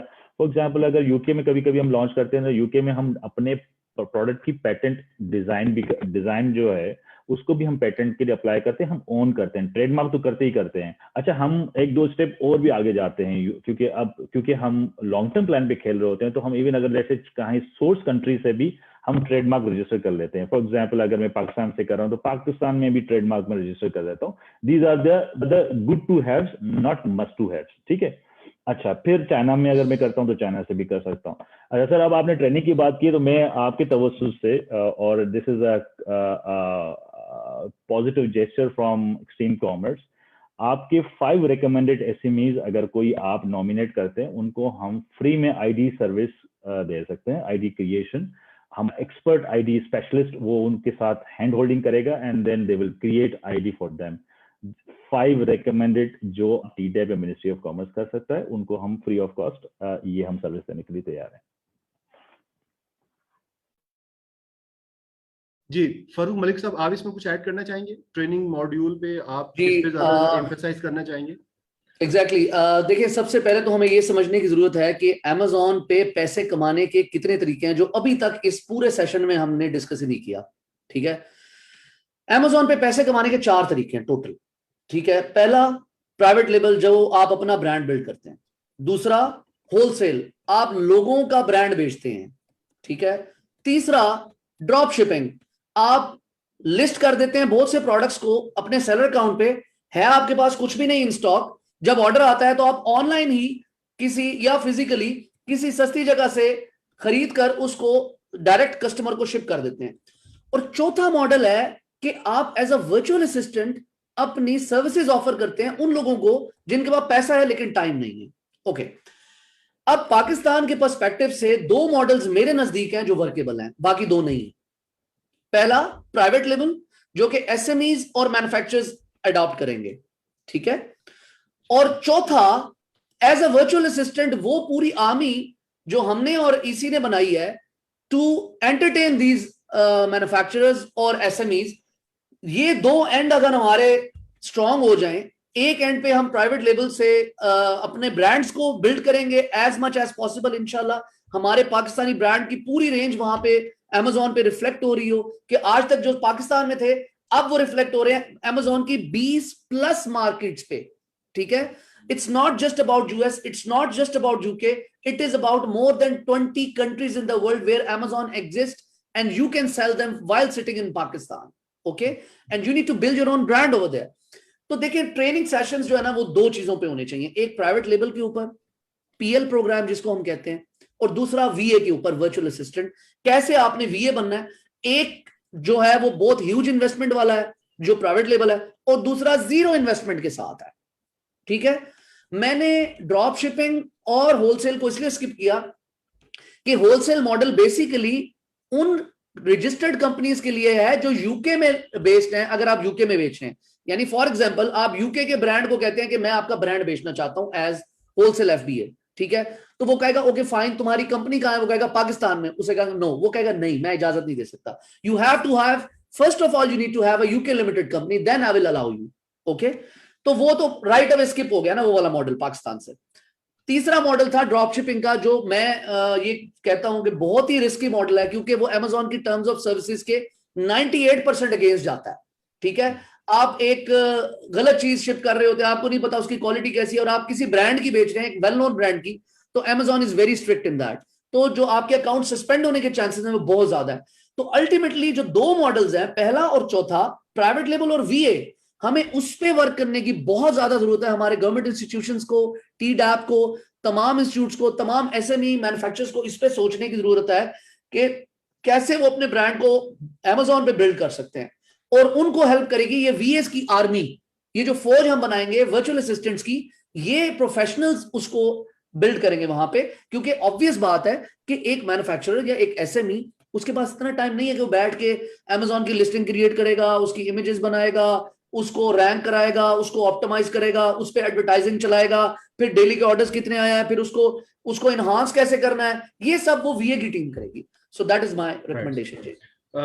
जी, हमारी ऑडियंस में से कुछ क्वेश्चंस फेसबुक पे भी पूछ रहे हैं, मेरे पास इस वक्त उसकी एक्सेस नहीं है, तो मैं इस वक्त रिक्वेस्ट करूंगा असफन यार फरूक साहब से कि वो फेसबुक पे जो क्वेश्चन पूछे गए हैं वो काइंडली अगर रीड कर दें हमारे पैनलिस्ट के लिए, ताकि उनको भी आंसर चला जाए।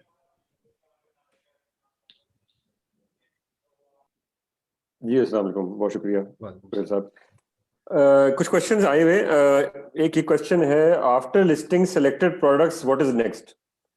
तो anybody from the panel please, अगर आप कुछ बताना चाहेंगे। If I can.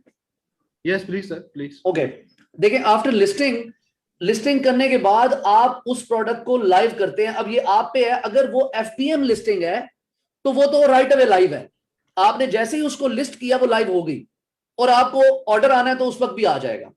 लेकिन अगर वो एफबीए लिस्टिंग है तो जब तक अमेजॉन उसको रिसीव करके अपने वेयर हाउस में इन्वेंट्री में ऐड नहीं कर देगा और आपकी लिस्टिंग के आगे अवेलेबल यूनिट्स नहीं आ जाएंगे, वो लिस्टिंग एक्टिव नहीं होगी। ओके, तो अब जब आपकी लिस्टिंग एक्टिव हो गई इन ईदर केस एफबी और एफबीएम, तो अगला चैलेंज ये है कि आपने उसको बेचना कैसे है। तो उसका बेस्ट तरीका यह है कि आप एडवर्टाइजिंग से स्टार्ट करें, जिसको हम Amazon PPC कहते हैं, पे पर क्लिक। देखिए, एक चीज बड़ी इंटरेस्टिंग है कि गूगल और फेसबुक, ये दोनों जो एडवर्टाइजिंग के पैसे चार्ज करते हैं, ये इंप्रेशंस पे चार्ज करते हैं, नंबर ऑफ इंप्रेशंस, कितनी दफा आपके एड को उन्होंने दिखाया लोगों को, वो उस चीज पे चार्ज करते हैं। जबकि Amazon इंप्रेशंस पे चार्ज नहीं करता, चाहे 10 लाख इंप्रेशन आ जाए। Amazon चार्ज करता है क्लिक के ऊपर। जब कोई भी बायर आपकी स्पॉन्सर्ड एड को क्लिक करेगा तो Amazon आपको पैसे चार्ज करेगा। तो yes, you can start with Amazon PPC। आपकी मेन इमेज अगर अट्रैक्टिव है, आपकी प्राइस अट्रैक्टिव है, तो आपको राइट अवे ऑर्डर्स आने शुरू हो जाएंगे। दैट इज द आंसर जी।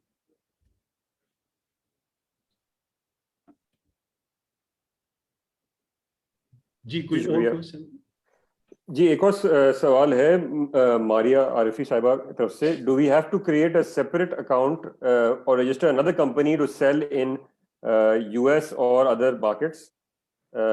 ये पाकिस्तान से हम सेल कर सकते हैं या नहीं? देखिए, पाकिस्तान से रह के आप एक ही अकाउंट से, पाकिस्तान की एक ही डिटेल से, एक डिटेल जो आपने पाकिस्तानी कंपनी की क्रिएट की है अपने लिए, जिससे आपने यूएस का अकाउंट बनाया या यूके का अकाउंट बनाया, वो एक ही पाकिस्तानी कंपनी डिटेल से आप 20 से ज्यादा मार्केट्स में सेल कर सकते हैं। आपको अलग अकाउंट पाकिस्तान में बनाने की जरूरत नहीं है, या डिटेल्स पाकिस्तान की दूसरी डिटेल्स नहीं चाहिए। एक ही सेट ऑफ डिटेल्स आप लेंगे, उसी से आप 20 मार्केट्स में सेल कर सकते हैं। शुक्रिया। एक और सवाल है कि शाह गुलफाम की तरफ से कि एक थोड़ी सी कंफ्यूजन शायद ये हो रही है कि प्राइवेट लिमिटेड कंपनी ही सिर्फ रजिस्टर कर सकती है इस वक्त, लेकिन चूंकि इंडिविजुअल अकाउंट की बात भी हो रही है, प्रोफेशनल अकाउंट की बात भी हो रही है, तो आया ऐसे ही है कि सिर्फ प्राइवेट लिमिटेड कंपनी अप्लाई कर सकती है या रजिस्टर कर सकती है इस वक्त अमेजोन के ऊपर पाकिस्तान से? इसको थोड़ा क्लियर कीजिएगा प्लीज। थैंक यू जी। मैंने पहले बताया कि हमारे जो रिसोर्सेज हैं मिनिस्ट्री ऑफ कॉमर्स से भी हमें पता लगा, शुभ सर्वर साहब जो एम्बेसी काउंसलेट में होते हैं उन्होंने भी ये बताया कि Amazon ने अब हमें अभी तक जो अलाउ किया है वो प्राइवेट लिमिटेड कंपनी अलाउ की, और उसकी रीजन भी मैंने दी है कि उसकी documentation as per Amazon requirements है। जिसमें आपका इनकॉर्पोरेशन सर्टिफिकेट, फॉर्म 29, आपका मेमोरेंडम ऑफ एसोसिएशन, आपके आर्टिकल ऑफ एसोसिएशन, ये तमाम डॉक्यूमेंट्स आपके पास अवेलेबल होते हैं अमेजोन को देने के लिए। तो फॉर एग्जांपल आप सोल प्रोप्राइटरशिप पे या एओपी एसोसिएशन ऑफ पार्टनरशिप पे अगर आप उस पैटर्न पे अगर रजिस्टर्ड करते हैं तो वो डॉक्यूमेंट्स आपके पास है ही नहीं, तो आप देंगे क्या अमेजोन को? तो ultimately you will and up not getting your account verified on Amazon. Thank you. Relevant questions अभी तक यही आए हैं। Thank you so much. ये हमारे हेडक्वार्टर से भी कुछ क्वेश्चंस हैं सर जमील अहमद साहब की तरफ से। अस्सलाम वालेकुम जी, this is Jamil Ahmed, director of FIDAP. मेरा question like it's general for all those who want to like answer from the respective panelist. Question ये है कि ऑब्वियसली जो हम जो प्रोसेस स्टार्ट होने जा रहा है, ऑब्वियसली द कंपनीज जो प्राइवेट लिमिटेड, अभी तो प्राइवेट लिमिटेड के लिए ओपन किया गया है, तो obviously there would be certain legal infringements as well, जो कि वायलेशंस होंगी, तो obviously there would be legal implications or infringements आएंगे। तो how the companies should prepare their legal sections, जो के lawyers होंगे या legal section होगा, उनके लिए क्या preparations होनी, उनको क्या करना चाहिए, like how they should prepare in case of any dispute with Amazon, or like जो ADR है, alternate dispute resolution का mechanism है, उसके लिए क्या preparation करनी चाहिए, like can anyone answer this? Thank you. Okay ji, if I may, Maqsood bhai, please, if you want to, आपने unmute, please go ahead. Okay, thank you. पहली बात ये कि समझना है की जरूरत है कि किस तरह के इश्यूज आते हैं उस प्लेटफॉर्म पे। दो तरह के इश्यूज होते हैं। एक ये होता है कि मैंने प्रोडक्ट भेजी और वो प्रोडक्ट एज इज किसी ने कॉपी कर ली। अब मेरी जुरिस्डिक्शन जो है वो यूएसए है, ठीक है ना, मैं सेल कर रहा हूँ यूएसए में, तो मेरे पास जो कंप्लाइंस है वो रेगुलेटरी फ्रेमवर्क के हिसाब से, तो वो यूएस की जुरिस्डिक्शन की मुझे कंप्लाइंस रखनी है। अच्छा, यूएस में दो चीजें, हम जब भी कोई Amazon FBA private label sale करना शुरू होता है तो पहला काम हम करते हैं अपने ट्रेडमार्क, हमारा जो ब्रांड नेम है उसको हम ट्रेडमार्क कर देते हैं USTPO से, United States trademark and patent organization से, ठीक है। ये स्टेप लाजिम है, इसके बगैर तो हम लाइव भी नहीं जाते। इनफैक्ट हम लिस्टिंग क्रिएट करने से पहले ये काम कर देते हैं, जैसे हमारी प्रोडक्ट फाइनल हो जाती है क्या लॉन्च करना है। तो ये एक बहुत लाजिम है कि ट्रेडमार्क रजिस्टर होता है। इससे क्या होता है कि आपको बहुत सारे और प्रिविलेजेस अमेजोन भी देता है कि आप ट्रेडमार्क है, आपका ब्रांड है, तो आपको ब्रांड रजिस्ट्री में आपको एनरोलमेंट देते हैं, then there are so many other benefits. वो इस फिल्म में नहीं जा रहा हूँ मैं, लेकिन टॉप पे बता रहा हूँ। सेकेंड होता है पेटेंट। अच्छा, पेटेंट जो है यूएसए में पेटेंट डिजाइन या पेटेंट यूटिलिटी तो अब इन्वेंशंस की बात होगी, वो तो कोई नहीं करता। अब हम आ जाते हैं कि प्रोडक्ट की जो सरसरी तौर पे डिजाइन पे मैं क्या चीजें अपने ओन कर सकता हूँ, ओनेबल क्या है, पेटेंटेबल क्या है कि जी मैं कंपनी हूँ मैं कर सकता हूँ। तो यूएसए में जो है पेटेंट यूजली सेम प्रोडक्ट हर सेलर भेज रहा होता है, वो चाइनीज हो, पाकिस्तानी हो, यूएस में हो, कैनेडियन, कोई भी हो, तो वहां पर पेटेंट डिजाइन हम नहीं करते। लेकिन यूके में हम पेटेंट डिजाइन करते हैं और वो वहां पे प्रोसेस यूएसए से बड़ा सिंपलर एंड इजियर है। फॉर एग्जांपल मैं कहता हूँ मैं ये लॉन्च कर रहा हूँ और वहां पे एक चाइनीज सेलर ने क्या किया कि मुझे अमेजोन को, अच्छा अमेजोन के अंदर भी बाय द वे ये मैं बता दूं कि कॉपीराइट और इंटेलेक्चुअल प्रॉपर्टी इन्फ्रिंजमेंट का एक प्रॉपर डिवीजन है। अगर मैं सेलर हूँ, मैं ब्रांड ओनर हूँ, मैं ट्रेडमार्क रजिस्टर्ड है, मैं कह देता हूँ कि जी मेरा कॉपीराइट इन्फ्रिंजमेंट हुआ है, इंटेलेक्चुअल प्रॉपर्टी इन्फ्रिंजमेंट, वो फॉरेन सेलर को बिफोर इवन इन्वेस्टिगेटिंग वो उस कंप्लेंट के बेसिस पर सस्पेंड कर देगा सेलर को, और फिर वो मौका देगा जी आप अपील करें। आप वो अपील का प्रोसेस स्टार्ट होता है जिसमें एक प्रॉपर एक प्लान ऑफ एक्शन बनता है, जिसमें फिर वो ये अलग डिटेल की बात है, उस पर अलग हम सब्जेक्ट करेंगे। लेकिन अमेजोन बहुत इस पर सेंसिटिविटी इसकी बहुत ज्यादा है, और कभी भी मतलब कुछ ऐसे भी सेलर्स होते हैं वो ऐसे ही कर देते हैं कि जिसने मेरी इमेज को कॉपी कर लिया या इसको इस तरह कर लिया। तो हम क्या करते हैं, हम अपने पास हर चीज़ डॉक्यूमेंटेड रखते हैं, चाहे वो कमर्शियल इनवॉइसेस हो, चाहे वो हमारी अपनी लीगल एंटिटी की डिटेल्स हो, डॉक्यूमेंटेड रहती हैं। उनका ऑनलाइन और डिजिटल फुटप्रिंट भी मौजूद होता है। जैसे कि फॉर एग्जांपल अगर मैं कंपनी यूएसए में है तो वो यूएसए में मेरी कंपनी मैं रेफरेंस दे सकता हूँ, वो देख सकते हैं। मैं यूएसटीपीओ का उनको रेफरेंस दे सकता हूँ, ट्रेडमार्क रजिस्ट्रेशन का नंबर दे सकता हूँ, वो देख सकते हैं। उनके पास सारा एक्सेस होता है। अब आ जाते हैं कि पाकिस्तान के हवाले से हम क्या रेडीनेस है। मैं अभी रिसेंटली देख रहा था कि हमारे पास माशाल्लाह से ट्रेडमार्क और आईपीओ के भी ऑर्गेनाइजेशन है और वो भी अच्छा कर रही है। They have also outlined everything very clearly. तो विद इन पाकिस्तान जो है वो जो भी सेलर है, उन जो मैन्युफैक्चरर है, उनको अपनी ट्रेडमार्क प्रोडक्ट्स को करना चाहिए एडवांस में। पेटेंट के हवाले से देखना चाहिए कि किस लेवल पे पेटेंट जाके कर सकते हैं, उनका प्रोसेस क्या है। वो आपकी फिर अगेन ज्यूरिसडिक्शन वही होगी। लेकिन आई एम श्योर पाकिस्तान की जो आईपीओ ऑर्गेनाइजेशन है वो भी कुछ वर्क कर रही है इंटरनेशनल कोलैबोरेशंस पे कि वो अपने ज्यूरिसडिक्शन पाकिस्तान से, अगर पाकिस्तान का अगर कोई ट्रेडमार्क है तो वो कहीं कौन सी मार्केट है, कौन सी ऐसी कंट्री में जहां पर वो एप्लीकेबल या वो उसकी रिस्ट्रिक्शन बियॉन्ड पाकिस्तान से भी जा सकती है, उसकी ज्योग्राफिक एक्सपेंशन मिल सकती है। तो वो अलग डिटेल्स हैं जिस पे जाएंगे। लेकिन ये मोटी मोटी चीजें हैं जो हमें समझने की जरूरत है और इस हिसाब से ही अपनी with in Pakistan and US and UK या जर्मनी जहां पर भी हम जाए तो हम तैयारी कर सकते हैं। जी मैं एक चीज ऐड करना चाहूंगा इसके अंदर। देखें, मुझे जो क्वेश्चन से समझ आई है वो ये था कि जो प्राइवेट लिमिटेड एससीसीपी हमें बनवा के दे रही है और डॉक्यूमेंटेशन दे रही है, हमें लीगली उस पे कुछ चेंजेस की या क्या अमेज़न के पर्सपेक्टिव से हमें एससीसीपी से रिलेटेड कोई मॉडिफिकेशन की जरूरत या कुछ इस तरह है।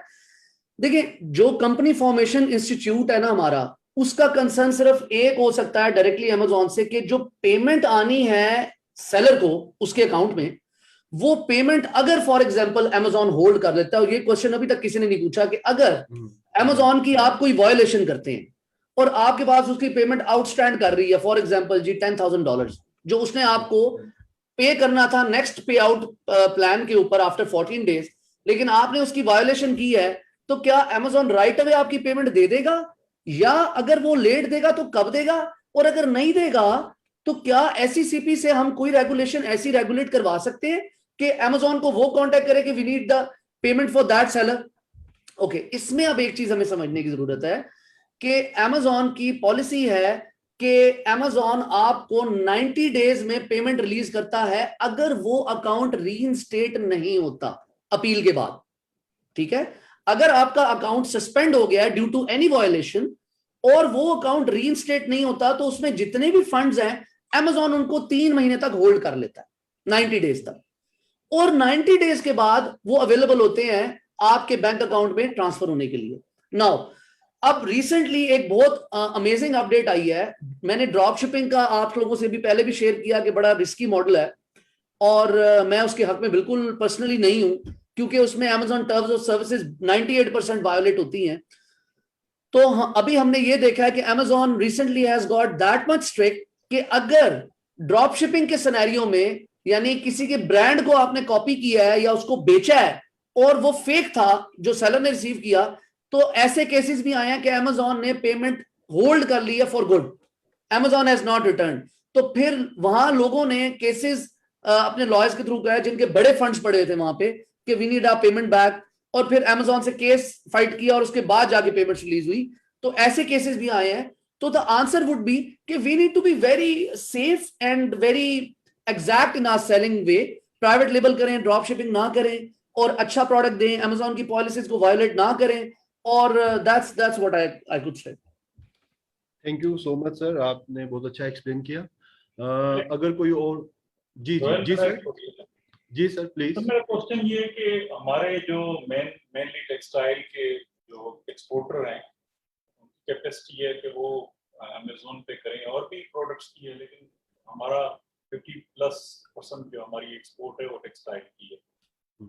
तो उनके बायर्स ऑलरेडी जहाँ जहाँ अमेज़न काम कर रहा है उधर उनके बायर्स ऑलरेडी हैं, और एक वो जो है ना अमेज़न पे भी आना चाहते हैं, वो अपने बायर्स को भी लूज नहीं करना चाहते, प्रोडक्ट सेम है। तो इस केस में जो है ना मेरा ख्याल है जैसे आप कह रहे हैं कि अमेज़न के थ्रू अगर प्रोडक्ट सेल करेंगे और वही प्रोडक्ट वो जो उनके बायर हैं उनको भी भेजते हैं, तो फिर मेरा ख्याल है आप इस पे थोड़ा कमेंट कर देंगे ताकि हमारे जो लिसनर्स हैं उनको पता चले कि किस तरह ये होगा।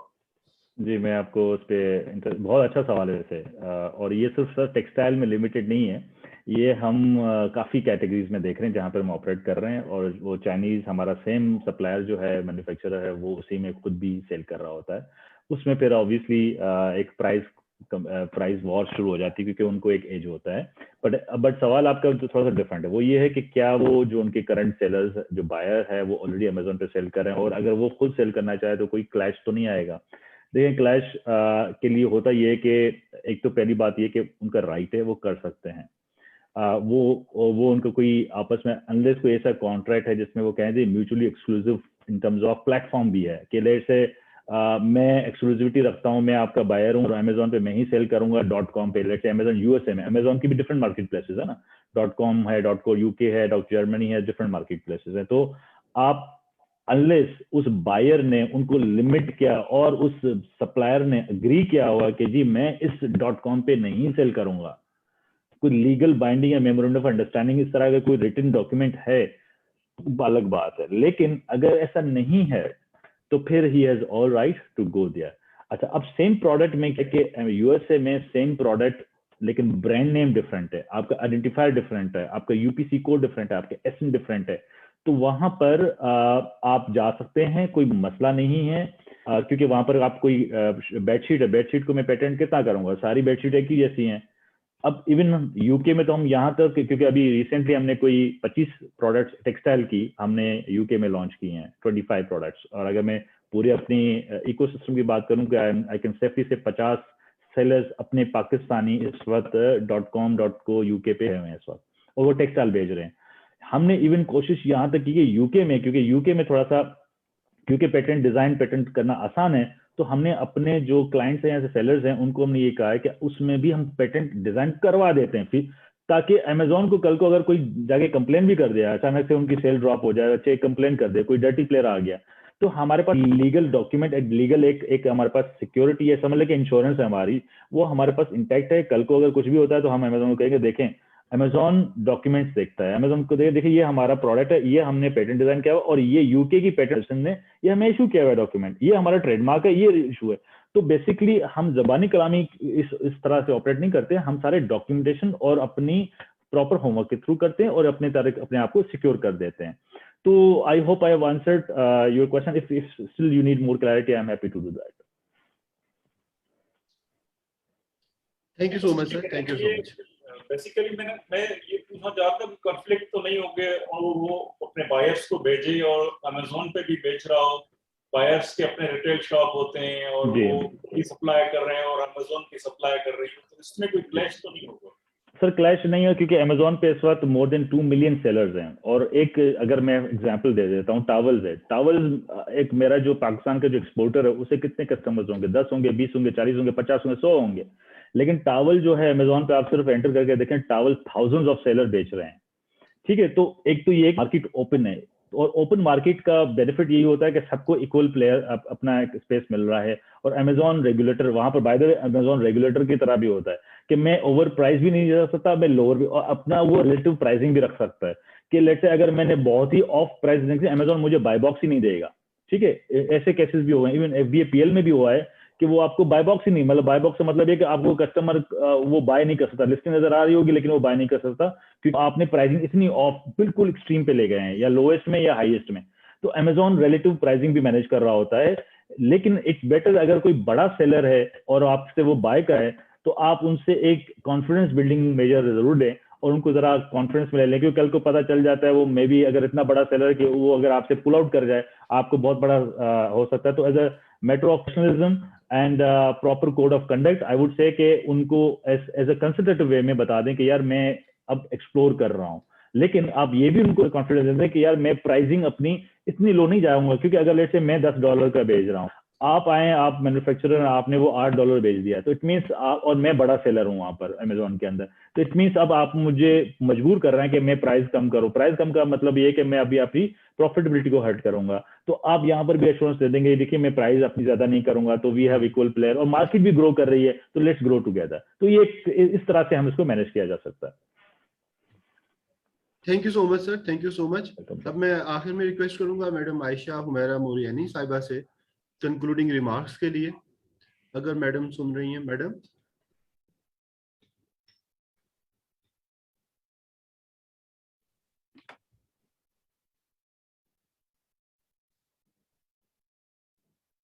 मैडम आप सुन रही हैं, हमारे साथ हैं? जी मैडम। मैडम आपकी आवाज नहीं हम सुन पा रहे अभी तक। माइक उनका सॉरी उनको अनम्यूट किया जाए तो। Mic unmute. जी जी जी जी जी जी जी जी प्लीज मैडम। जी थैंक यू। जी बिल्कुल बिल्कुल, I can hear you now. Thank you very much for organising this. मैं तो I am thrilled and delighted कि finally we have come you know so far, और इस तरह के हम डिसेमिनेशन के और ट्रेनिंग के सेशंस कर रहे हैं। And I wish success to all of you कि आप इस चीज को और आगे लेके चलें, और इंशाल्लाह और भी बहुत सारी ट्रेनिंग्स आई एम श्योर कि टीडैप अरेंज कराएगा। और एक अमेज़न ने हमें कहा हुआ है कि वो एक बहुत लार्ज स्केल पे एंटरप्रेन्योर्स के लिए ट्रेनिंग को फैसिलिटेट करेंगे, तो उसमें भी टीडैप इज इन्वॉल्व्ड और उन्होंने उसको कोऑर्डिनेट करना है। और आई एम श्योर कि उसमें फिर तमाम चेंबर्स, एसोसिएशंस और बहुत ज़्यादा प्राइवेट सेक्टर के लोगों को बेनिफिट लेने का मौका मिलेगा। So I am really grateful that all of you are here and doing this session. Thank you so much madam. इसके साथ ही मैं अपने सारे पैनलिस्ट का बहुत शुक्रिया वंस अगेन दोबारा शुक्रिया अदा करता हूं, और एक रिक्वेस्ट ये भी करता हूं कि हम इस तरह के और भी सेशंस अरेंज करवाएंगे टॉपिक वाइज, ताकि हम डिटेल में डिस्कस कर पाएं। ये तो एक प्रीलिमिनरी एक अवेयरनेस सेशन था, तो आपकी अवेलेबिलिटी उन फर्दर सेशंस में भी आपका हमारे लिए एक ऑनर का बायस होगा। Thank you so much sir, बहुत शुक्रिया। अल्लाह हाफिज। इसके साथ ही हम ये मीटिंग कंक्लूड करते हैं। Thank you so much. Allah Hafiz. Thank you. Thank you. Thank you.